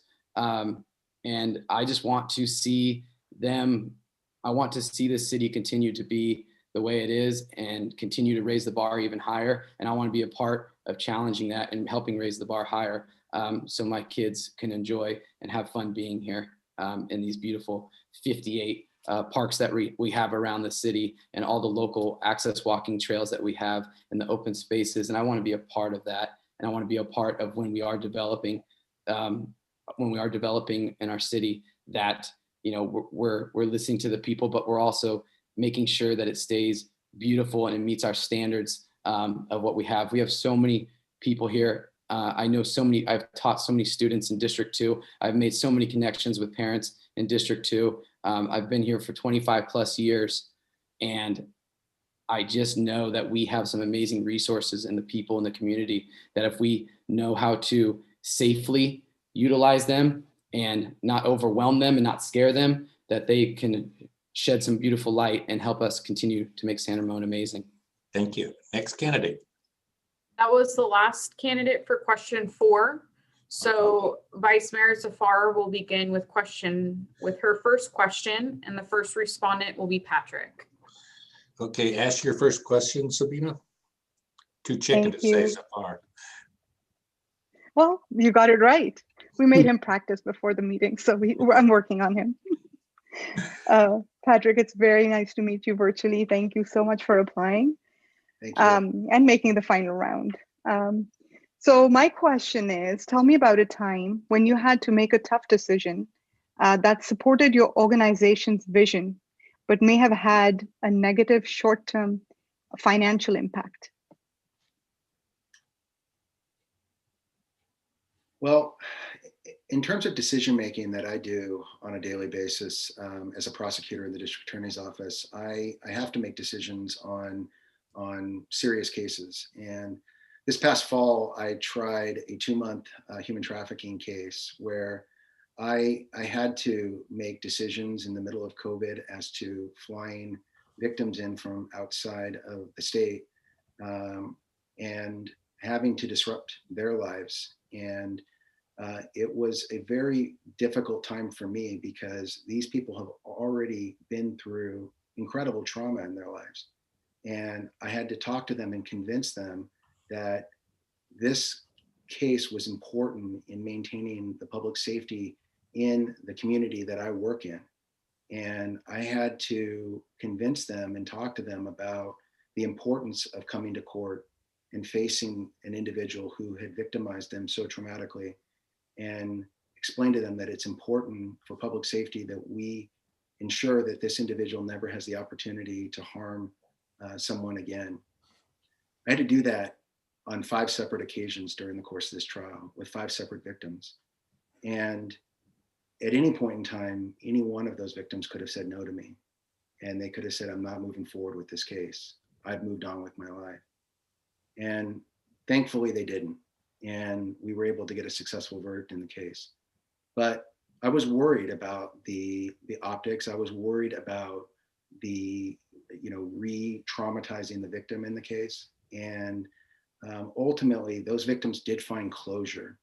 And we were successful in making sure that no one would ever be harmed by this individual again.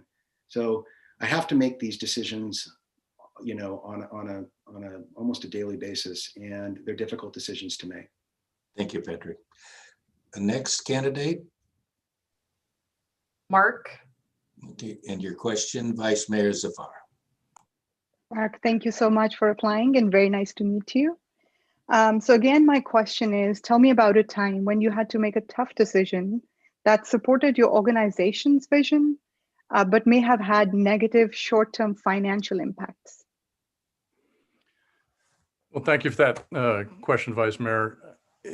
I'll go back to a situation when I was a defense coordinating officer, and I was the senior military rep working with FEMA to bring military resources for disasters. And back in 2007, we had massive wildfires down in Southern California. And there was a situation where I was tasked by FEMA at the time to recover a D7 dozer that the firefighters had gotten lost or stuck down about a 70-degree slope. And So we started to bring in Marines from Camp Pendleton, from 29 Palms, and bring in a tank recovery vehicle to do that.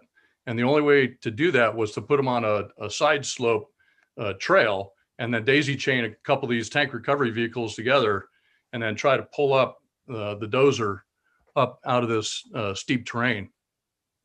And my job was to, in terms of my mission, was to make sure that that was an appropriate mission for the Department of Defense, and for that it wasn't going to endanger any of our lives, that it was appropriate in terms of cost and things like that. So there's some evaluation criteria. And my eventual decision was I was not going to support that. And I disapproved and did not validate that mission assignment, that request from FEMA. And that was hard to do. So it wasn't in terms of money, but it was in terms of firefighting and the mission. But it did impact the potential safety of Marines. And they eventually cut a trail in there and got that dozer out later after the fire died down. So I still think it was the right decision, but it was a tough decision to say no to the people who were asking me to help out in that situation. Thank you. Next candidate, please. Harry? Your question, Vice Mayor? Nice to see you, Harry. You as well. Again, my question is, tell me about a time when you had to make a tough decision that supported your organization's vision, but may have had a negative short-term financial impact. Well, as a public school teacher for 25 years, I've never gone over budget in my classroom spending because that's very easy to do. And I will say there's times I wish I could have called the Marines into the classroom to help with some of the discipline, but no, to be real serious about that, public school, I love my job. I couldn't think of anything else. I love my students. I teach at a Title I school in Fremont. I get choked up thinking about them because this distance learning is real hard for us. It's hard for them. And Dwight, I wish you and everybody who's dealing with children all the best on this. What I will say, I'll give an example. When I served on the city council, and this was early on, and I made the decision to call up for appeal the Faria Reserve project. And that was controversial. It did cost the city money, I think about $70,000 or maybe even a little more. And I had members of the Planning Commission, I had been elected to council, people that I considered friends really criticized me and pointed out, hey, this is costing the city money to do this. Why are you doing this? I remember talking, having discussions with staff, and they said, you recognize potentially the amount of dollars here that we're talking about. And I did, but it was the right thing to do for the community. And what we ended up is going from 860 units, something in the Northwest Pacific Plan, to down to 660, creating an open space fund that more than made up for the money that was spent on the appeal process. What I've learned and what I've shared is the only thing you have as a member of the city council really is to be truthful and honest in your decision-making, but your vote is that one thing that will stand out. And even when opposition is against you, having that vote representing the residents, that's key. Thank you, Harry. Next candidate, please. Dwight? And your question, Vice Mayor? Dwight, again, very nice to meet you virtually, and thank you for applying. My question is, tell me about a time when you had to make a tough decision that supported your organization's vision, but may have had a negative short-term financial impact. Thank you. One of the things I want to start off by saying is one of the things with city council, and the thing that I get to work on in my current job, is we get to make decisions as a team, and there will never be a time, unless it's an emergency, where I will make a decision that's going to impact a large amount of people without running it by someone first. I can have my opinion, I can have my thoughts, it's probably right, but I still want to have, it's probably right, but I still want to have everyone else's input, and it's a team effort. It's a team effort. I'm always open-minded to learning something new and having a different perspective. So the story I'll share with you is this. I was lucky enough to be a part of starting a new school, Bella Vista Elementary School in the Windermere Ranch area. That's a Title I school as well. And we had to start everything from brand new, from scratch. And so one of the things my job was to bring the community together. And in order to bring the community together, I chose to put on a carnival school-wide and try to raise a little bit of funds for the school that we could. We had, in order to do that, we had to put funds, we had to pay things, to buy things, to get things going. But we did it as a team. We worked with the PTA. We brought in new people to be a part of our PTA that have never been or served on a PTA before. They're brand new. And it was a lot of fun, and it was very successful. And it's a joy to have different perspectives and bring in different cultures and really form that community. And I was proud to say that me and my team, we created a community at Bella Vista Elementary School. We had volunteers from the local high school come down, the local middle school. We had a talent show where everyone brought their different cultures and shared. And it was a beautiful, wonderful event. And I was really happy to be a part of that. Thank you. Next candidate, Sarah? ask your Hi, question. Sarah.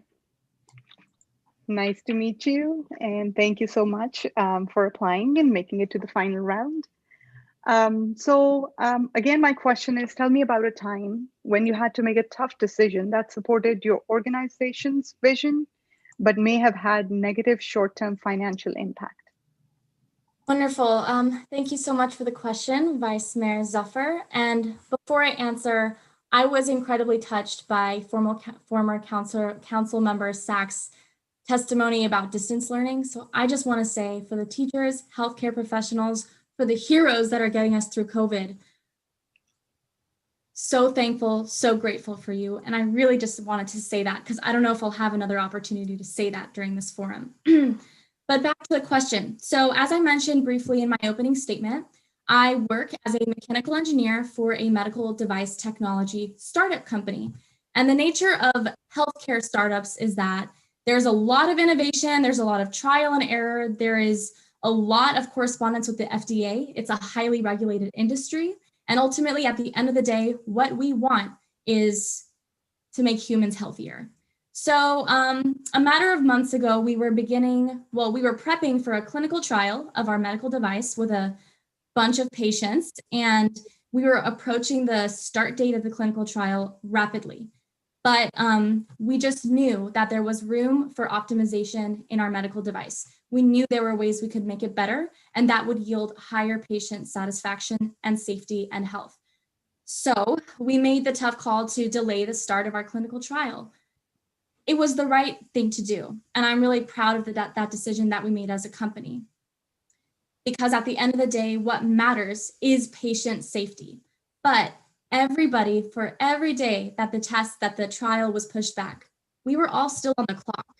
So it did cost money. It was a financially significant decision to delay the start of a clinical trial, but it was the right thing to do because we are a values-oriented company, and all we want at the end of the day is guaranteed patient health and safety for our clinical trials. Thank you, Sarah. Next candidate. That was the last candidate for question 5. So going on to question 6, Vice Mayor Zafar will ask her second question. And the first respondent will be Dwight. Your question, Sabina. All right, this is a short one. So what is your leadership philosophy? Oh, that's fun. Thank you. My leadership philosophy, my philosophy as a leader is always changing. I'm always willing to grow. I'm always willing to learn something new. So right now it's what describes me as my characteristics is the ability to listen, to be approachable, to work as a team, to be collaborative, and to be thoughtful. So thinking about taking in all the different ideas, being thoughtful, and then executing that decision. I learned my leadership skills very early on in my teaching career when I just kept taking on more things and getting involved in the PTA and working with the San Ramon Valley Education Foundation. and working with the booster programs, the high schools. And, you know, those are where my leadership skills really started to develop. When I became a head coach at California High School for the freshman team, I chose to be on the freshman staff. I really enjoyed seeing those 8th graders in middle school transition into high school and having me be their head coach. And when you enter high school, as you know, it's a very tricky time. It could be very challenging, but the fact that I was able to have those 60 athletes join together from all different schools and really become a team and become as one as they entered high school together as like a brotherhood. And that was really important to me. And that's where the leadership, I also was a principal for 2 years as a principal of summer school.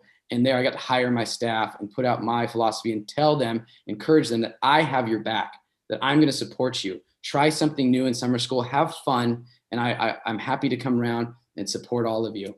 And I never want to hear a negative comment from a parent. I will take care of that for you. I will take care of that if they ever got one. Thank you, Dwight. Next candidate. Sarah. Sarah, you have a question from the vice mayor. Wow, I'm honored.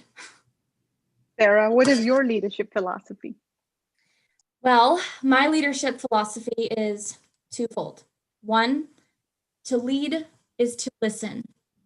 And 2, leaders eat last. When serving a city as a political leader, what you're really doing is being a public servant. Political leaders are not to be self-righteous.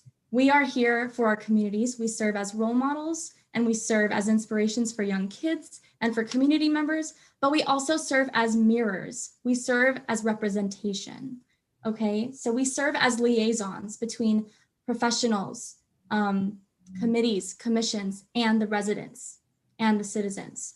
So leaders eat last. It is the responsibility of a political leader in any domain to put the needs of their constituents and their citizens and their community, state, or country first, because that is what they've accepted the responsibility of doing when they accepted the responsibility of being a city council member or other type of political leader. At the end of the day, you are a servant to your community. It is your responsibility to put them first. Leaders eat last, and lead is to listen. Thank you. Next candidate, please. Rick. Oh, was that Patrick? I only caught about half of it. I didn't. Patrick, yes. Okay, go ahead, Vice Mayor, ask your question. Thank you. Patrick, what is your leadership philosophy? You know, in thinking about your question, I think I can distill it down to about 4 characteristics. One, as a leader, I try to have an open door policy so that the people who I work with and who I lead can always have accessibility to me. And I think accessibility is important during the workday as well as after hours. I also try to provide the people who I supervise the opportunity to grow. I look for opportunities for them to be able to expand their knowledge base and give them avenues to success. I don't try to problem solve for them, having an open door policy and giving them room to grow. But I help them walk through the issues and so that they can find the solutions that they're looking for. And then finally, I try to lead by example. I know that there are some that maybe take the position that once they've aspired to a leadership role, that they're done and that they want to delegate down and have other people do that work. And I don't subscribe to that philosophy. I managed at one point the largest unit within the Santa Clara DA's office. We had 17 attorneys, we had 2 paralegals, we had 4 support staff. Part of the work that I did on the narcotics prosecution team was to help manage our asset forfeiture and supervise that attorney, which was over $1 million in asset forfeiture. And so there was a lot going on the team. There were different policy considerations and protocols and people to manage, but I always allowed those individuals to come to me. I was accessible to them and I helped them work through the problems. But I also continued to carry a caseload. I continued to do the work with them so that they understood that they're not alone in the job that they're doing. Thank you, Patrick. Next candidate, please. Mark. Your question, Vice Mayor Zafar. And Mark, what is your leadership philosophy? Yeah, thanks for that question. I think there's been a lot of great answers so far, and I echo a lot of the things that have been said. But I think leaders have to listen. I think leaders have to show a caring of the people that they work with. I think that they have to show some empathy. Leaders need to communicate their vision and provide guidance and intent so that the people that are working for them understand what the direction is that they want them to go. And I think you also have to be an accessible leader. The open door policy, for example, as was mentioned. And I think it's important that we provide training. Leaders have to make sure that everyone in the organization has the resources they need to accomplish the mission. So we have to listen to the people. And I think in San Ramon, we have the opportunity to do that, whether it's through liaison at different events or participating in community cultural events, just being present and available and engaging. And we've got to be able to hear what's on the mind of our residents and then take the opportunity to update our residents on issues. It's a two-way street, and make sure that we've got the right balance of community services. And the only way we're going to do that is by talking with them, understanding what their needs are, listening to what they have to say, and providing them the resources to meet their needs. Thank you. Next candidate, please. Harry. Harry, your question. Former council member, what is your leadership philosophy? Great. Thank you, Sabina, for the question. I want to just say what Dwight, Patrick, Sarah, and Mark said. 100% I agree with, but I still have 1 minute and 50 seconds, but they are right on the mark. My role, it's a little bit different in the classroom. I'm there to serve. And as a public servant, I'm there to serve. So my philosophy has been, you've got to be a great listener and know the needs of your students. You got to know the needs of your constituents. You got to know the needs of your city staff. You have to be collaborative. It's the collaborative decision-making process. You don't always get your way on things, but if you're working with a team, you have to assume the best intentions of everybody in the room. You've got to be a good motivator as a leader. I've got to be a good motivator in the classroom, and sometimes when you're not feeling it, you've got to bring it extra hard. It's all about relationships. It's about relationships in the classroom. It's about business relationships, coworker relationships. And really to sum up, I'll share an experience as the question was being asked. Very early on, I went to each of the departments when I was first starting out as a council member, and I said, what can I do for you? How can I help your group? And I went to the engineering group, and our district engineer, I'm not going to drop any names, he said, we could use more money. And that was at the very start of what I was doing. It drove me.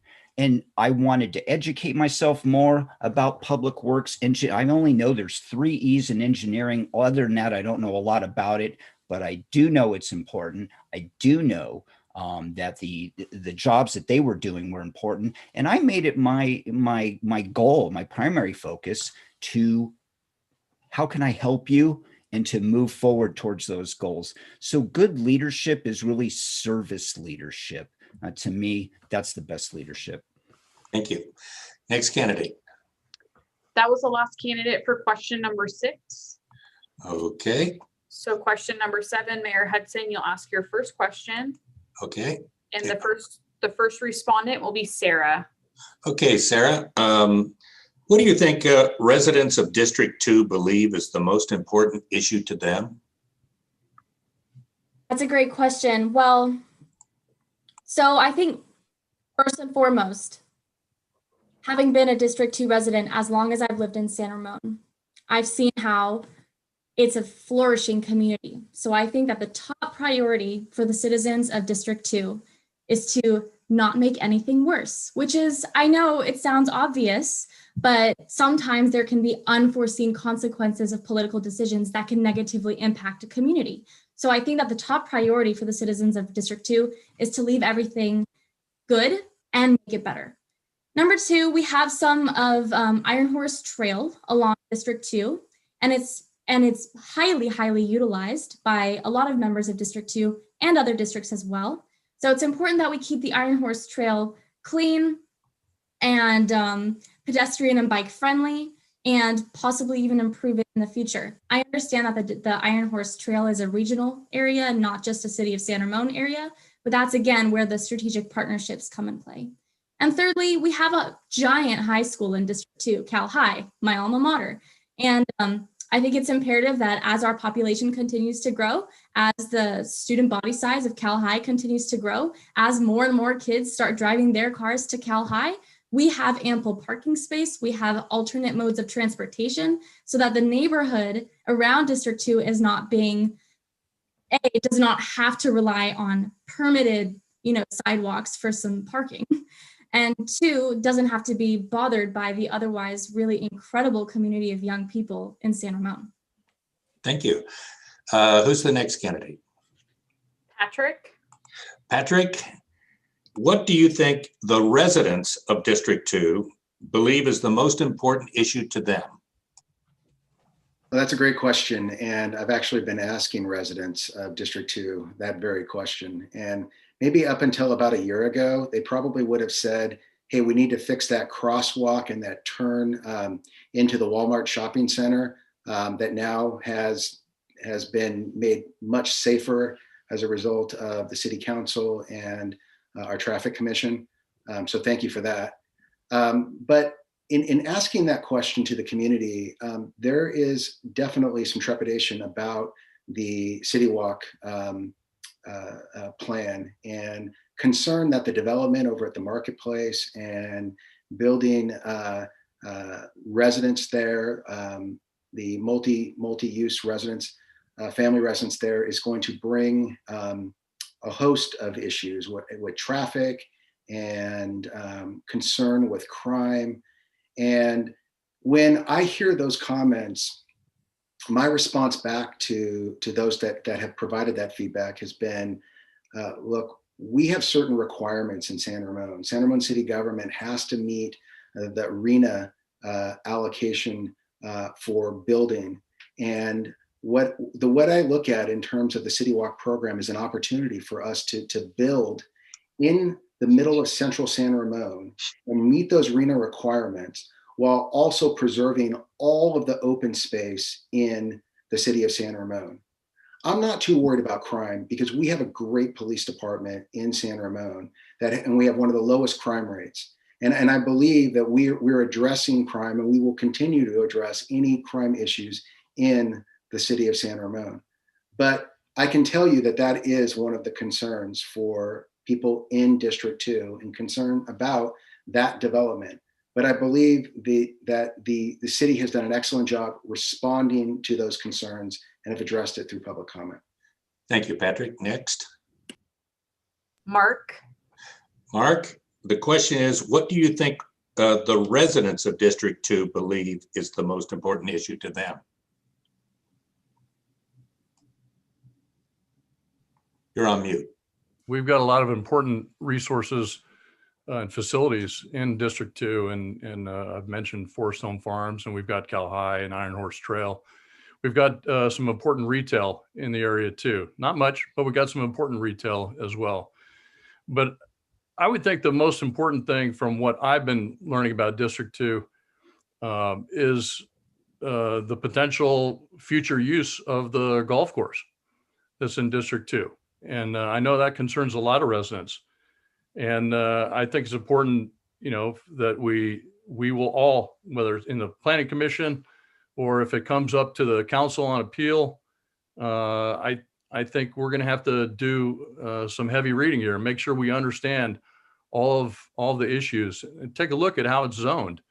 And I think currently it's zoned as golf course.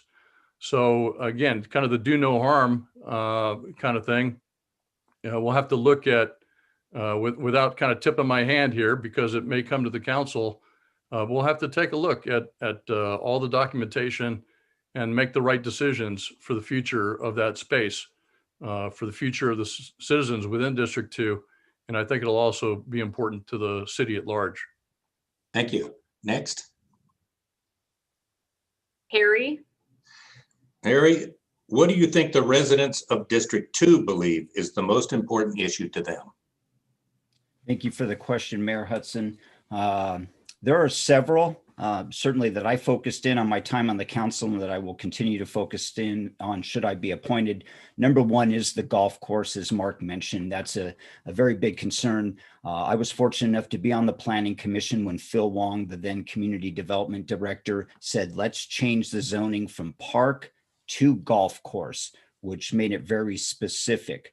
And I think from that point on with Measure G, in order to change that zoning, you're going to need a 4/5 vote from both your Planning Commission and your City Council. So the golf course, keeping it zoned the way it is. But I also look at two other items, infrastructure and housing.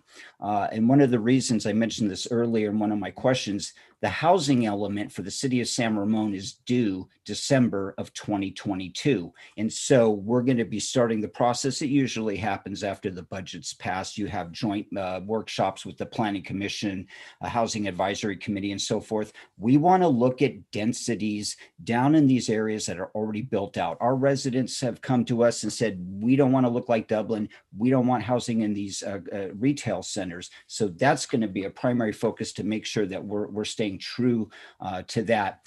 The third is infrastructure. The sidewalk in front of Country Club Elementary and the drainage in Blue Fox Way. I advocated very strongly, and we eventually got the sidewalk widened through using our Safe Routes to Schools money, working with the Public Works team, the school district, and PG&E to relocate, widen the sidewalk in front of Country Club Elementary. Rework the drainage, because Blue Fox Way right there at Country Club, it was flooding all the time.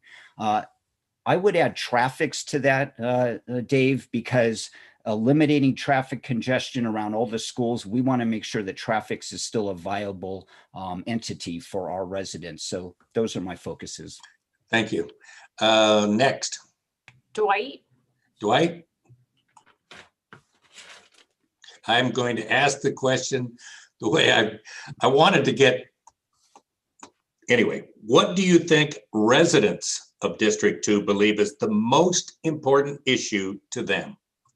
Thank you.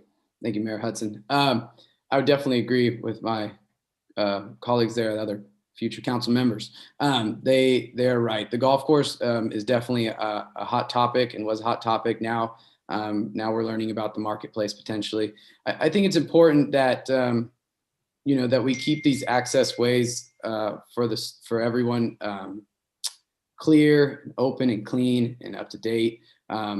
Iron Horse Trail is my backyard, Cal High, and just having that be a nice pathway for everyone, just to walk down to Nob Hill or to walk down to the Walmart there, just using the trails is such a great access for everyone. And yes, going into the COVID, we've definitely seen a lot more people out riding bikes, a lot more people out walking, and I hope that continues as we come out of this pandemic. I hope a lot of people continue to do that. So just building on that momentum and providing it and keeping the motivation going for people to access those pathways is a great resource. Making sure our canals are clear and making sure that everything that Mr. Sachs was saying, just having those things clear and up to date and not having the big cracks, so that way water is draining properly, is very important. And District 2, the last thing I want to touch on in District 2 is a lot of our houses were built in the 60s and 70s. And so I think that maybe we can work something out to where, like, again, during this COVID, we've been seeing a lot of DIY, a lot of do-it-yourselfers out there and upgrading those houses. And so if we can kind of work with them to maybe work on those building permits, just to make sure that things are accessible and that things aren't being so hard to get around, to encourage. We want to encourage people to continue to beautify their houses and make them more beautiful for everyone, make them more desirable when it comes to selling. Thank you. Next candidate. That was the last candidate for question 7. Wow. So we're going to get on to the next candidate. Let me preface this a little bit. It's going to be long-winded, maybe as long as a previous one from yes, Scott. But the real question is going to be, do you have time to serve? And are you comfortable with these responsibilities? So don't lose sight of that when I go through the question. Who is the first candidate? The first respondent will be Harry. Okay, Harry, the council member selected tonight may be the chair of the infrastructure subcommittee, vice chair of the policy committee, or even serve as vice mayor. Do you have time to serve in these capacities, and are you comfortable with these responsibilities? Yes, I am, and I'm familiar with the duties and responsibilities of those. Look at that, your time's up already. It's All zero. right. That's it. That's all you Okay, need go to ahead, know. Harry. I'm sorry. No, Now you're running. I'm comfortable and knowledgeable about the functions of those committees, and the opportunity to be, I think vice mayor is probably a more sought after title than mayor, quite frankly. So no, but in all seriousness, yes. And it's not only that, we're representatives to such entities like Traffics, the Iron Horse Trail Oversight Committee, the Southwest Area Transportation. You've got your regional municipal communities, agencies. Then also each of us has the responsibility of serving on one of the foundations. You're meeting with constituents. It's definitely a heavy workload, one that I'm honored to be a part of if chosen again, one that I know the responsibilities, the time commitments, and I really feel that it's not only being able to serve, but being able to come into the positions and start work right away with the context of decision making and with knowing what is the content that we're dealing with, what's the proper context, and again with that major focus being how is my participation on these committees going to further the council goals, going to further the city's mission statement of providing efficient and quality services, and going to further the residents' desire to, at the best, in the best possible manner, maintaining our quality of life standards. So very much look forward to serving on these committees and being part of a, what I like to think of the council as a solutions team and adding value to what the city staff is bringing forward in our work plans. I'm very much capable of providing that service. Thank you. Thank you. Next candidate, please. Dwight. Okay, Dwight, the council member selected tonight may be the chair, I should say will be the chair of the infrastructure subcommittee, vice chair of the policy committee, or even serve as vice mayor. Do you have the time to serve in these capacities? And are you comfortable with these responsibilities? Thank you, Mayor. Yes, I am. I went ahead and took a look at the various liaison positions that you held prior to becoming mayor. And a lot of those I've already been on, you know, that if it's not mentioned EDAC, but Street Smarts, it's something with work in the schools, a traffics program. A lot of these things work with what I currently am doing in education. We work together a lot with the district. So yeah, I do have the time and I do have the energy. And that's what's most important is, you know, I've been on, you know, these board meetings, these district board meetings, and they can go till midnight, right? As you guys, and yeah, same with you guys, and, you know, and some of these council meetings, when you have public comments that go on, you know, there's 100 of them, they really want to share their voice, their opinion, which is great. And we have to, you know, you listen to them all, but they can go till midnight. And that's part of the job. And that's part of, you know, what we do. And then we take that in, we take notes, and we work as a team. We work as a team and say, wow, that was impactful. Okay, what are we going to do?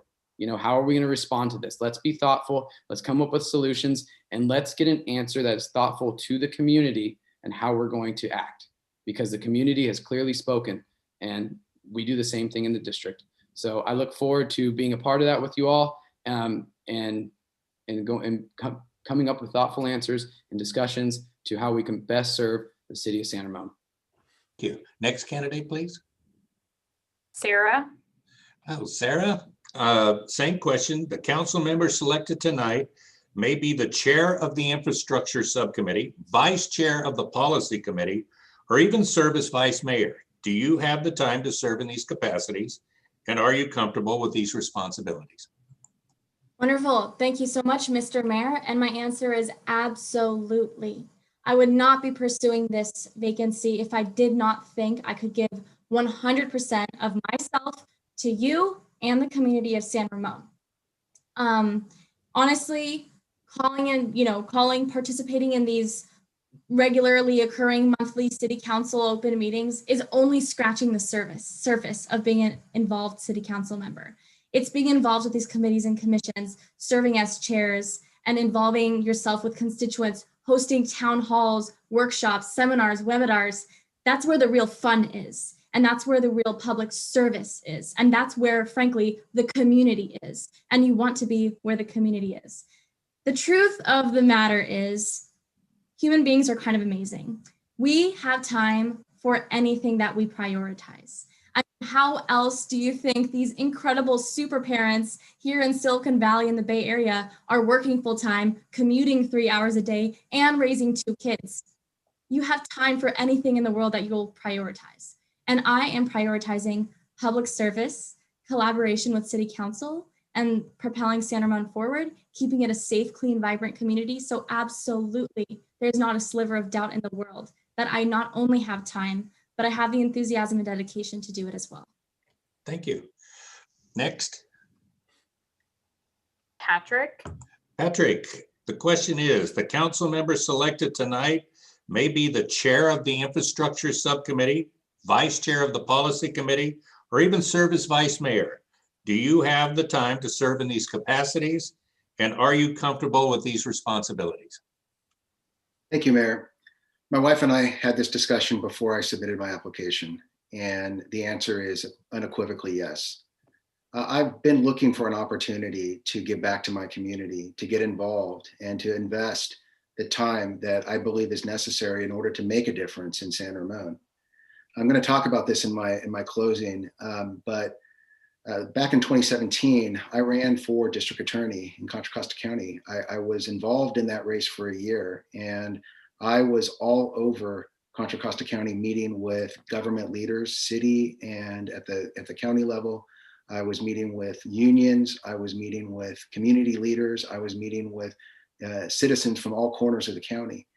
And I invested a lot of time in that because I believe the mission, what I was seeking to do, and the changes that needed to be made were important. And I believe this commitment to the city is important. It's important because I raised 3 daughters. I have 2 that are off in college right now. One who's just been accepted into law school and finishing her last year at UC Santa Cruz, another who's at UC Irvine, and I have one at Cal High. And I'm moving to a different sort of station in life where I do have additional time to make this commitment to the city that has taken good care of me and my family over the last 44 years. And so I'm ready to make that commitment. Infrastructure and policy, those are committees that I believe I have the background, the well-rounded background to make a contribution. I work on policy issues in the district attorney's office all the time. I work on protocols. I've testified in front of at the legislature in Sacramento on legislation related to criminal justice issues. And I believe I have the skill set to make a contribution to the infrastructure and policy committees and any other committee that San Ramon believes can use my input. So thank you for the opportunity. Thank you, Patrick. Next. Mark. Mark, same question. The council member selected tonight may be the chair of the infrastructure subcommittee, vice chair of the policy committee, or even serve as vice mayor. Do you have the time to serve in these capacities, and are you comfortable with these responsibilities? Yes, I've got the time, and yes, I'm comfortable with the responsibilities. You know, I think back to an article I wrote that was published in a local paper many years ago. It was talking about time management and how to manage important things versus urgent things. And it was entitled Spinning the Important Plates. And you think back to the days when there was people on TV that would spin plates on top of sticks and they'd wobble and you'd have to adjust them and give a little more attention here and there. And that I related that to our lives and the role of our jobs and our family and volunteer work and church and things like that, and how we needed to make sure that we gave the right amount of attention to everything. One of those biggest plates and probably one of the most fragile plates was my job at that time. I'm retired now, and so I don't have to worry about balancing that. I have the bandwidth to participate in the different committees and as a liaison, and the ones that you mentioned, whether it's as an LNO or as a committee member or regional representative, however you as the mayor sees fit. And I think it's a two-way street too. I think it's not just about participating in those different committee meetings to listen, but it could be for decision making. It could be to provide communication to them on what the council is doing, or it could be to bring information back from what they're doing back and report it back to the council. And so it's a two-way street. And I think I've got the time to do that. And I'd be honored to serve in any of those positions. Thank you. Next candidate. That was the last candidate for the last question. Okay, are we going to go into the 3-minute closing statement at this time? Let me give everybody a chance to just step back 10 seconds. I just want to say, and there'll be some final words from all of us, I'm sure, that first of all, Patrick, tell your daughter to go buy Emily's best pastry in the world with coffee. And to the rest of you, I really thought one of you was just going to say yes on that last question. It seemed like the pause that you had there, and I made that mistake one time. But anyway, everybody's had a chance to catch their breath. Who is the first candidate to give the 3-minute, not 2 this time, 3-minute closing statement? The first respondent is Mark Armstrong. Mark, you're up. You don't get to say yes now, though. I'm unmuting. Yes. All right, very good. Well, thanks again for this opportunity to introduce myself and answer your questions tonight. I've actually enjoyed my time this evening. I think there's some pretty capable candidates, as you've heard from this evening. You know, I've dedicated my entire adult life to serving others, and I feel those years that I've had in public service have led me to this point now where I'm able to give back to my local community, which has done so much for me and my family. I think we all agree San Ramon is a great place to work and live and play, to run a business and raise a family. And we're fortunate that we don't have a lot of big problems to fix like some of the other cities, but we do have opportunities to make San Ramon an even better place to live. So I'm committed to public safety as a top priority. And I think together we can preserve our open space and protect our neighborhoods from outside threats. I'm committed to ensuring the city remains fiscally sound, and I pledge to be a responsible steward for our city's resources, since they come from our citizens for the benefit, for the safety of all our citizens. And I'll do my part to advocate for a good quality of life for all of our diverse citizenry and be a guardian of our environment. As a retiree, I look forward now to devoting my time to further understanding San Ramon's issues and making decisions on behalf of what's best for the city. I look forward to opportunities to serve as a liaison or a committee member or regional representative as the mayor sees fit. And I'll work to do these things for the citizens of San Ramon if given the opportunity to serve as a council member. And I hope you trust me with that opportunity to listen to the residents of District 2, be the representative, and serve the citizens of this entire city as a leader and a voting council member. Thank you. Thank you. Next. Harry Sachs, you're up. All right, thank you very much, Mayor Hudson, members of the council. As we conclude here, I first just want to take the opportunity to thank all the people who applied and forwarded their names for consideration. I feel very honored to have been able to share the Zoom stage, as it were, with these individuals. All of them are very competent, very caring, and community service oriented. We all want the very best for San Ramon. If chosen, council, my commitment to you and the residents of our entire community in District 2 is to always have an open mind, to always embrace the value of our community, the values of their ideas, and to rigorously be informed and prepared about the expected and the unexpected challenges and business of city government. Since 1983, many have endeavored to make San Ramon the community that it is, a community that welcomes everyone and makes them feel welcome. We are blessed by the people who have come before us, who have given us a community that values a quality lifestyle, quality living standards, excellent recreational, educational, and public facilities. I feel blessed to have been able to raise my family here. It touches my heart every day, especially where I know where I've come from. I've committed my adult life to working with young people and to be able to raise a family in the community of San Ramon and to be able to have participated meaningfully prior as one of these people who's made San Ramon what it is. It's truly been a blessing and an honor. And my pledge again to the council members and to our residents is to always be working hard for you. That's what we do, to be a listener, to be responsive, and to really know the issues that are coming before us. I respectfully ask you for your appointment this evening. You have great candidates to choose from. I do believe my previous experience is valid because it's taught me to know exactly what value I can add, again, as a council member appointment for District 2.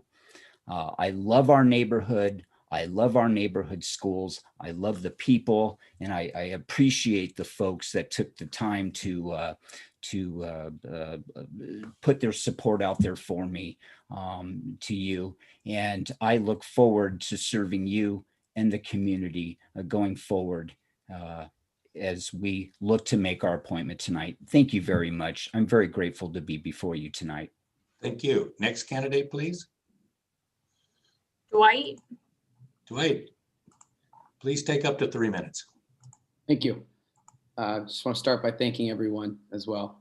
Mayor Hudson, Councilman Perkins, Vice Mayor Safar, Councilman Burrows, the rest of the candidates and everyone on the Zoom tonight watching. It's been a very fun and energetic experience. I've really enjoyed sharing with a little bit about myself with you, and I want to thank my family, my friends who have supported me through this adventure that I've started here. I would like to tell a little bit more personal story about myself and my family. My wife and I met in college. She also is an employee in San Ramon. She's an educator at Windermere.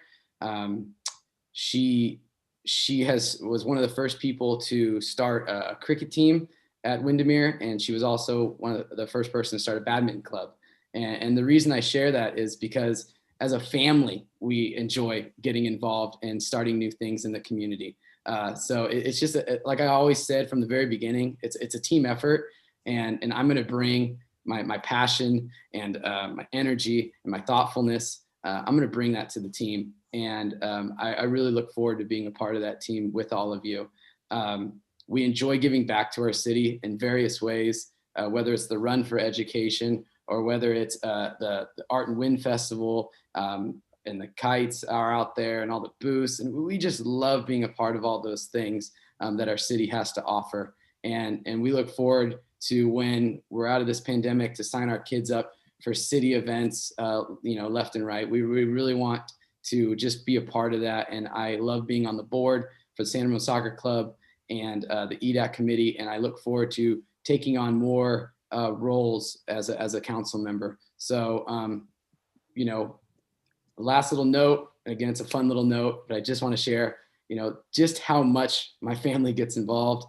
My wife and I got married at the senior center right across from the Alcosta Golf Course at San Ramon, and we drove down Alcosta to the fountain room at the city there, the fountain room. And that's just to tell you, that's how much we're just involved in San Ramon, and that we just continue to give to San Ramon, to give to our city. And that's kind of what I'm going to do when I lead by example. And everyone's going to, we're just going to continue to build a stronger community. And I know I will represent District 2 very well with being in District 2 for 25 plus years and knowing so many people around me.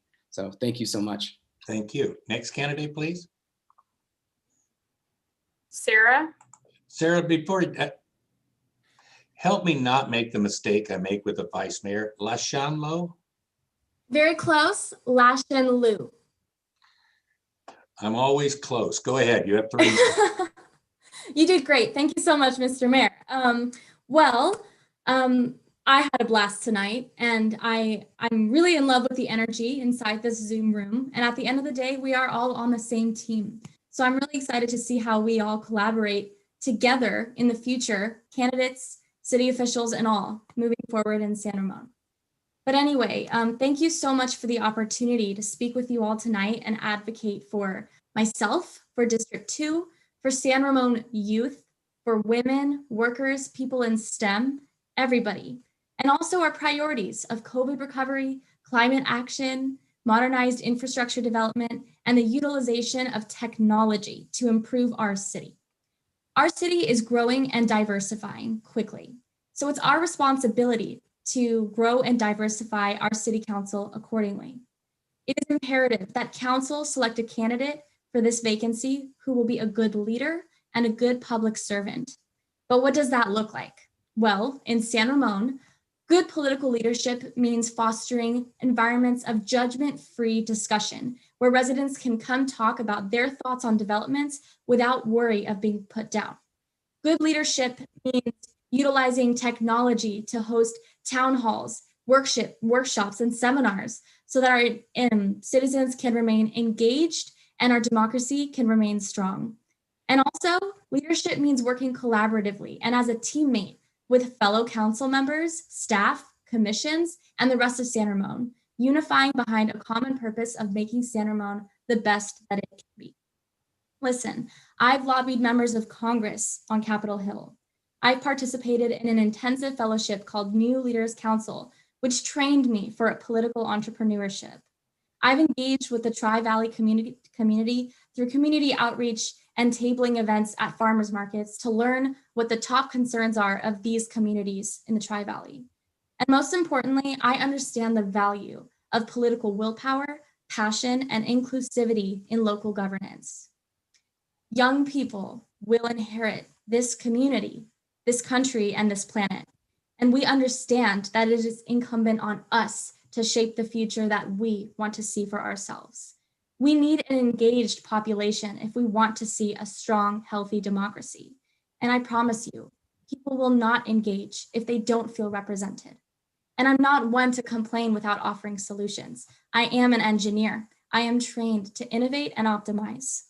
I've been given many gifts by this community and I want to give them back.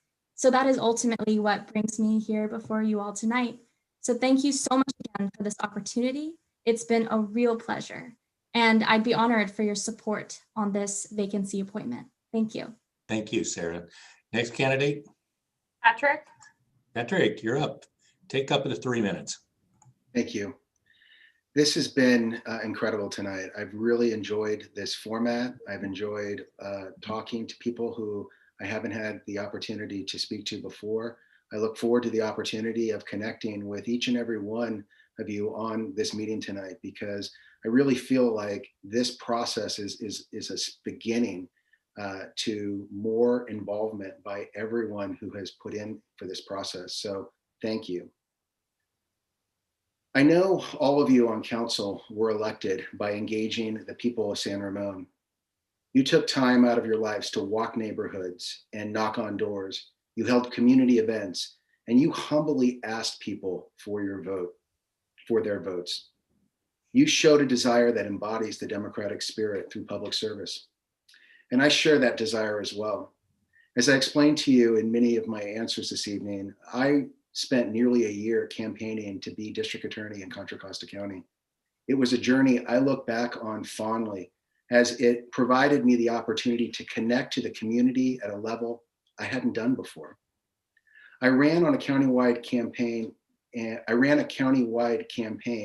on a platform of best practices for the Contra Costa County District Attorney's Office. Many of my ideas included embedding prosecutors in cities and communities to develop crime prevention and citizen outreach programs, coordinating the District Attorney's Office with police to forecast crime patterns through data analytics, referred to as a crime strategies model, and utilizing our criminal justice system as a mechanism to offer wraparound treatment services through the creation of a mental health treatment court. These are ideas that I've worked on in my capacity as a prosecutor. As I explained, I did extensive outreach in the county over that year-long period, and I spoke to a variety of leaders and individuals. And I did that to understand our criminal justice system can be more responsive to the people of Contra Costa County. I listened, I learned, and I applied that acquired knowledge to my experience to offer innovative policies for the betterment of my community. Like you, I wasn't seeking office for me. I sought elected office to make a difference. From my experience as a prosecutor, I've worked the policy side of criminal justice issues in government, but I've also been in the courtroom and I've seen the horrors of the crimes that have been committed. And I feel, and I'm very appreciative of the fact that I live in San Ramon, one of the safest cities in California. I want to continue to give back to my community and use my experience of 22 years as a prosecutor to come up with changes and innovation and ideas to better the community that has benefited me so well. So I thank you for the opportunity to talk to you tonight and to make my pitch. And I would be honored to be the next council member for District 2. Thank you. Thank you, Patrick. Next. That was the last candidate. Oh, I thought Mark was, I'm sorry, guys. We're going to have this move to council discussion, but I want to tell all of you, I hope you liked this format. It was similar to something the vice mayor and I and Sridhar, I assume, and Scott went through. And I forgot which one it was. And the lady actually apologized for calling me Dave, and I almost laughed. It's just so much more comfortable to have people draw out what they really want to say instead of trying to be formal. I want to thank every one of you for coming out tonight and giving us your time. I think you're all great candidates. One of you may even be swearing in tonight, but the other four, if you are not on a ballot in 2022, the city of San Ramon loses. You should seriously think about taking what you see or what you feel tonight and putting it to the test of the people, because you're all great candidates. Anything anybody else want to say before we open it up to the discussion, Scott? Well, let's see, we're going to take a 10-minute break, I hope. No, that's after council. Can we take the break earlier? Okay. You won't have to convince me, but anyway, please, if you'd like to stay on to see what our discussion goes like, fine. But yeah, I'm thinking I can't be the only one that needs to take a 10-minute break. But if you would like, please just wait. Is that the plan, Christina? Can we move the 10 minutes ahead of the discussion? You're okay with that? And we'll be back in 10 minutes. Well, before, just a point of clarification, if I could, Mr. Mayor. Yes.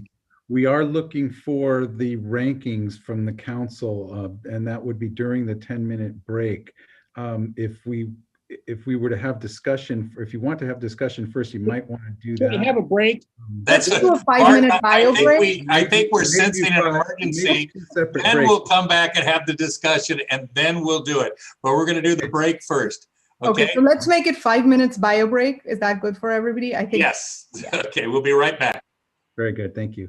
I will go ahead and put the candidates back into the audience and take the break.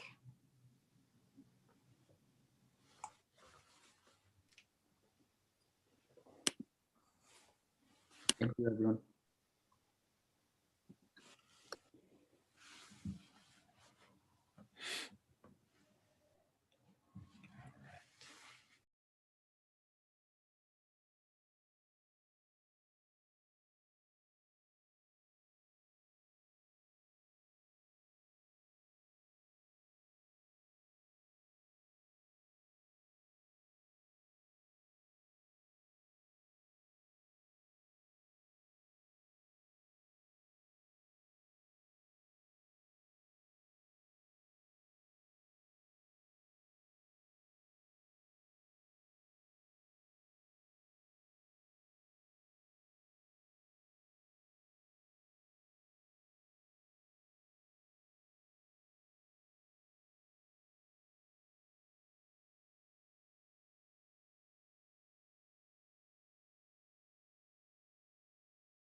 Man, am I glad I didn't make that second pot.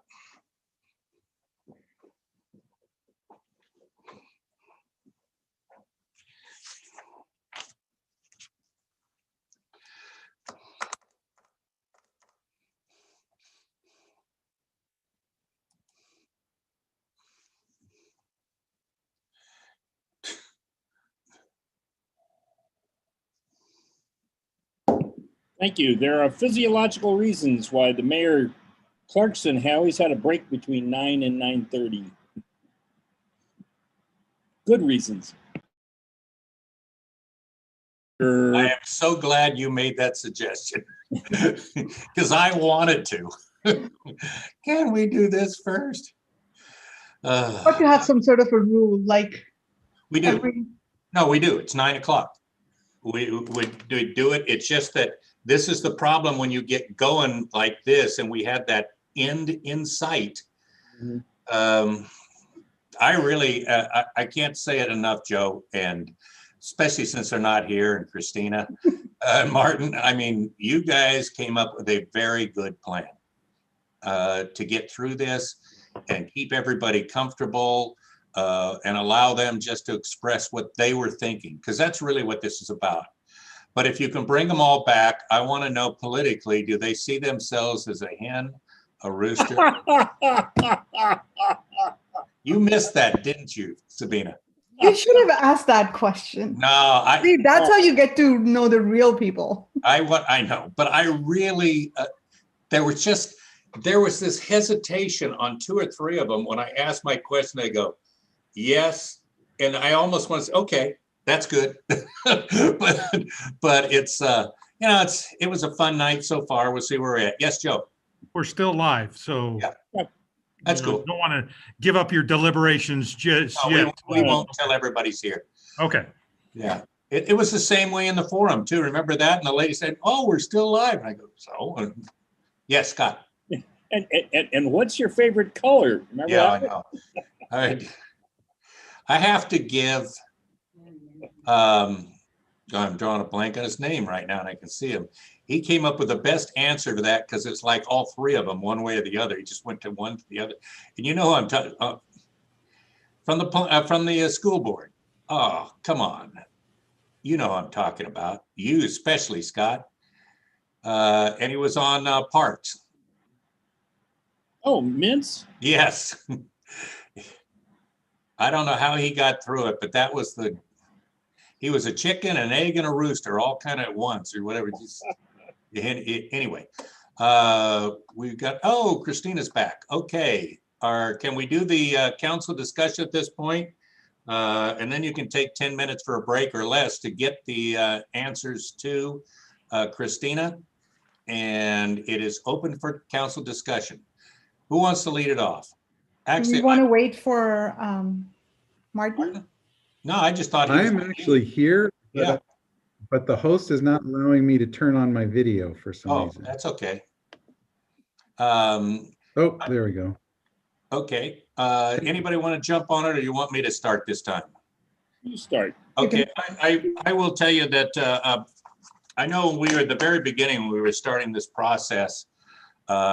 A lot of what led me to what I thought would be the fairest, the best way to proceed was we're talking about a candidate 3 months after the rest of us were all in an election.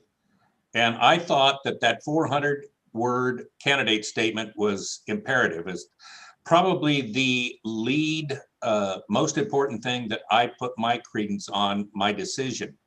I considered at the time your past work within the city or your past work period and that candidate statement were going to be about 70 to 80% of my decision. The interview would be a decider between 1 or 2. It's about 15, and all these emails and everything about 5%. If I thought it was going to be more than that, I probably would have answered every one of these calls, but my goodness, we'd never get off the phone with some of this stuff. There's a lot of passionate people out there that like every one of these candidates. So for me, I'm looking at the council, city council applications to see what the priorities are. And I could tell you, I have no problem with any of the 5. That's my comments. Can go next. Okay. Yeah, Scott's jumping in. Vice Mayor gets final. No, I was really pleased with all 5 of these. I just hope I never have to run against any of them. Nobody move, okay? You don't get to move. We're going to change the line, Scott. Oh, no. We're going to make them all out of District 2. Okay. Go ahead. No, you know, we had 19 people throw in an application, 15 people qualified. We chose 5. It's not even clear that there were, if we had chosen another 5, that they wouldn't be very good as well. But we had these 5 did fabulous. They thoughtful people that can think on their feet, create a coherent answer to questions that, you know, they clearly weren't prepared for. Those of us who are on council, we've been to these forums and debates. And honestly, that's the hardest thing I think we do when running for office is these things. Well, other than Dan Bornstein's interview at the Times, but I don't have a problem with him. I know the answer. Well, the trick is if you want his endorsement, Dave. No, I really appreciate the responses we got, and everybody had really good responses. I really appreciate the lifetime of service that Mark Armstrong has demonstrated through West Point. God help me, I never thought I'd say those words. West Point, the Army, 30 years as a colonel, and then dozen or so with FEMA, and the community work he's done at Forest Home Farms, that and things that he has done here in the city. He'll get my top vote. I was really impressed with the rest. And Harry, I'm going to give you my second vote. I thought, you know, it'd be really good to have you back on council. You're smart guy. I don't think I'm ever going to support your hotel tax, but we've talked about that before, and we'll probably talk about that again. But Harry, I thought you did a really fine job when you were on council and when you were on the planning commission. And you're absolutely right. You know, when we did that review of FARIA, there weren't a whole lot of us that were going, that was a great idea, until it was over. And then we said, wow, that was a great idea. So give you credit for that, Harry. Good job. That's my comments. Yes, Sabina. First of all, I was just going to say thank you to Martin. I think you planned this whole, how we planned this, or if I'm giving credit to Martin, too much more to Martin, but I think it was a team effort, but thank you. Yeah, but it was an excellent forum. I really appreciate how well it all ran. We've interviewed people before and they've been individually, and this was just a really great experience of not just an interview, but everybody getting to know everybody and us getting to know them as well. And I have to say, we just had, you know, really amazing 5 candidates. Like Scott, you said, you know, we could have picked 5 more and they may have been just as amazing. But the interesting thing was they were a spectrum of people who lived in San Ramon, but come from all different age groups, all different backgrounds. And my best, I would say, I enjoyed my question because I really got to know them outside of what they will do for San Ramon and what they actually are. So I really enjoyed getting to know everybody. And like Dave said, I mean, District 2 is very lucky to have them in the district. We've been through these forums. We've sat through some of these things. I've done interviews in my career. And these are tough, you know, tough, not questions, but situations where you have to think on your feet, where you have to answer these questions and talk about what your priorities are and things. And that shows a lot about the candidates that interviewed. So just, I want to say congratulations to everybody for really, you know, showing up and being amazing candidates. Thank you so much. And please do stay involved and engaged. You know, if we could appoint all of them, we would. But we have to pick, you know, one person I just really have to, have to say I was very, very impressed at their interviews, at their qualifications, at the passion they have for serving, and the thoughtfulness they put into giving their time to this community and to San Ramon. So our city is very lucky to have them. What the other thing I was thinking about is this was a very positive experience as well. We necessarily did not sit through positive experiences during the campaign. And so it was good to have that positive experience as well. So yeah, I will submit my vote and through the process. And Sridhar, You're up. Thank you. So this is like being a referee for Olympics sprint 100 meters dash.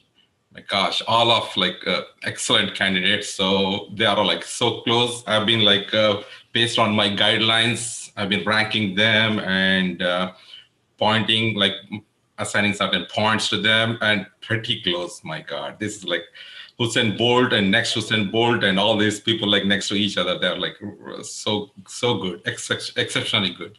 We are very fortunate to have such a great candidates within our community. Thanks to everyone. And thanks to our staff. This is amazing. Like within 30 days, we wanted to get all these things wrapped up, and all the council members jumping in and picking the timelines and all that. This is fantastic.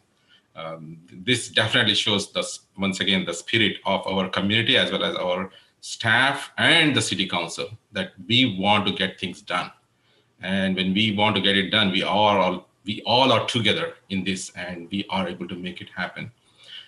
So it's like, once again, I'm going to submit my rankings based on as I mentioned on Monday, that I have my guidelines principles that I use as a framework. And based on that, I'll submit my rankings. Good. Thank you very much. Okay, so go ahead, Scott. One other comment.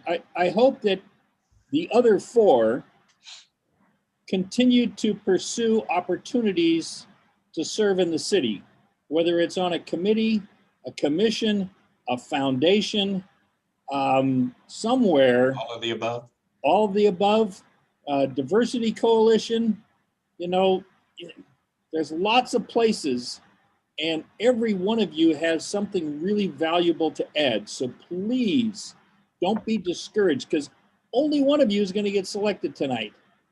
Yeah. And the other four are remarkable people, and we want to have you part of our program. So don't go away. Okay.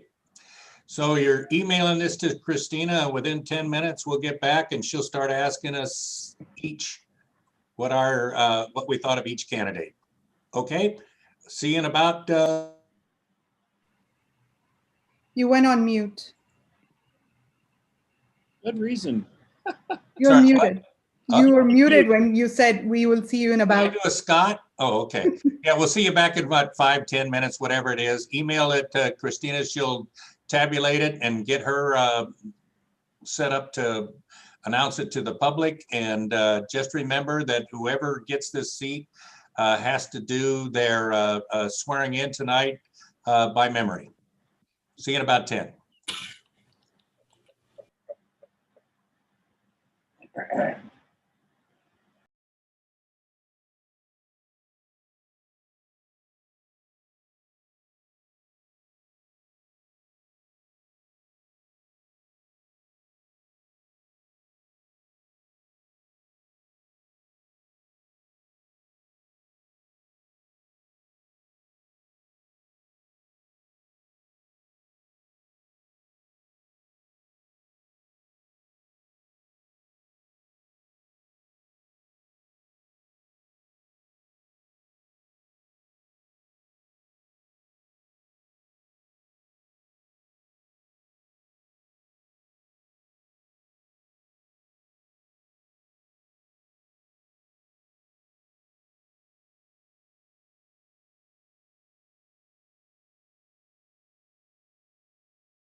The two-legged email is back.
Mail sent. Mhm. The two-legged email is back. I take mine downstairs. Oh, okay. Wow. The last sip.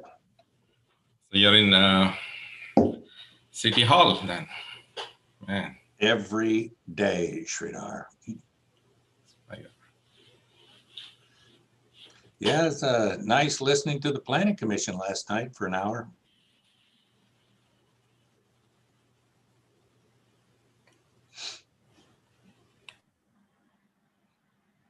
Can you imagine people actually volunteer for this job?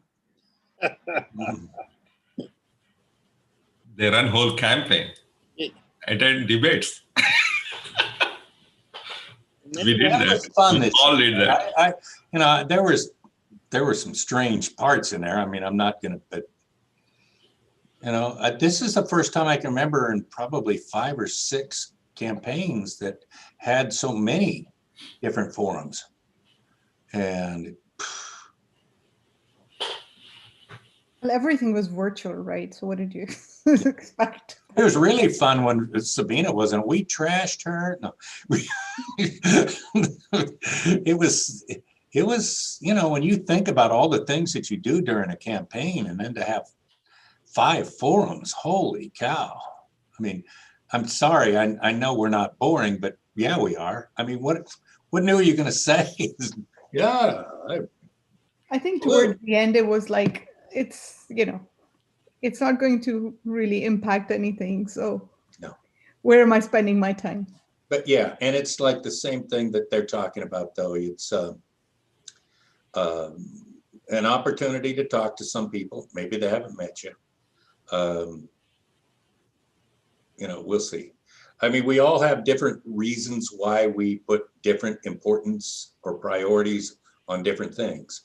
And if I had to tell any of these, and they're all listening, if you ever decide to run, you make sure that you spend a lot of time on your candidate statement, because it's the one thing that goes out to everybody. To me, it was the single most important thing in this. And that's what tells you and tells you what other people within District 2 can think of you.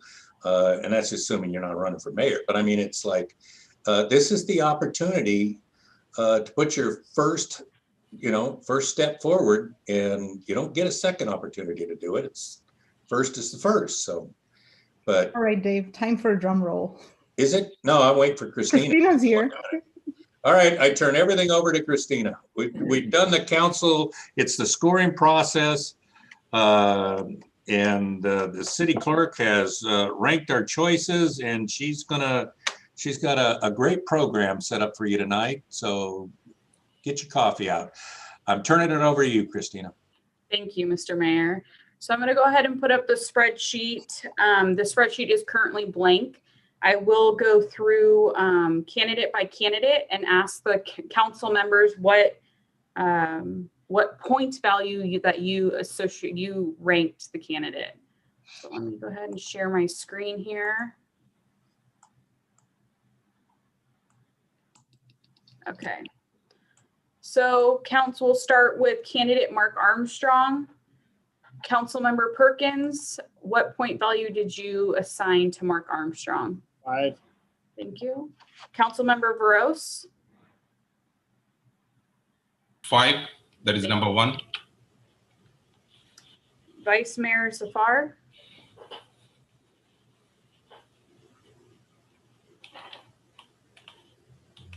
You're mute. Sabina, you're mute. I'm sorry, 1. thank you. And Mayor Hudson. 4. And for Sarah LaShanlu, Councilmember Perkins, 1.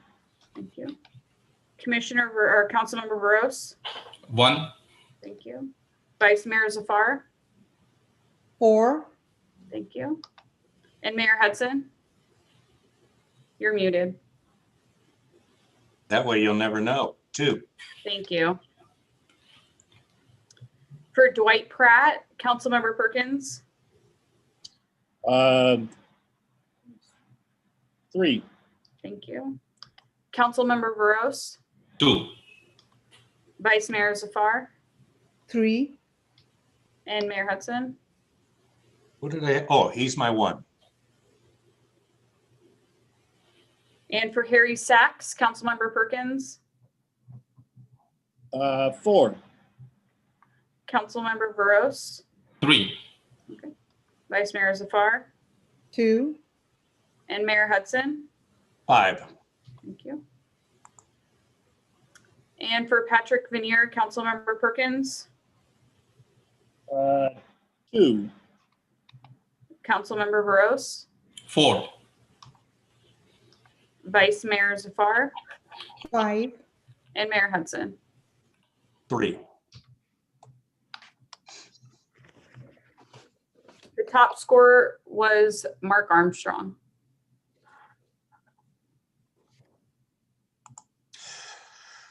I don't have my mute on. Okay, at this point, what is the pleasure of the council? I would like at this point to, for the council to appoint Mark Armstrong to serve out the remaining term of, well, that would be 2022 election results are certified by the council. Are you making a motion to that effect? Is that? Yeah, I thought I said that. I move that the council appoint Mark Armstrong to serve the term to expire in 2022 upon the certification of that election. I second that. Is there discussion? Because I do. I am going to make a substitute motion. I think this is a big mistake. I had Harry Sachs first because he was by far the best candidate. The others will be good candidates, but to finish these next 2 years, what we're asking of somebody to come in and do is not just something that I want somebody new at. And it is the reason why I made the nomination for him at the beginning. So I will make a substitute motion that my replacement be Harry Sachs. Having died, let's take a vote. The original motion is for Mark Armstrong. I second that. No, you already have. Yeah. Call the roll. Thank you. Councilmember Perkins, Aye. Councilmember Veros, Yes. Vice Mayor Zafar, No. and Mayor Hudson. Yes. Oh, was that, sorry. We were making a motion for Harry or were we making? a motion for me? No, we made a motion for Harry Sachs. I didn't get a second for a Okay. substitute motion. So we go back to the original motion, which was for Mark Armstrong. Okay, so can I change my vote to yes? Yes, And you can. Okay, So swear him in. He has to do it from memory. You know, Mark might just be able to do that, having served in the Army and The West Point experience. Okay, what's the next step, Christina? So candidate Mark Armstrong has been appointed with the 4-0 vote of the city council. He will get sworn in actually at the next regular council meeting. I will swear him in office tomorrow, and then formally or ceremonially swear him in at the meeting on Tuesday. Okay, then if there's no further, do we have anything else? Is this time to adjourn? We can all go home. And we are adjourned to no more special meetings. The next meeting that the city council has is Tuesday, the 12th. Is that correct? Yes, at 7 o'clock. We'll see you all there for the great ceremony. Good night. All right, good night. Right. And congratulations, Mark. Congratulations, Mark. Congratulations, Mark. I'm sure you'll be great council member.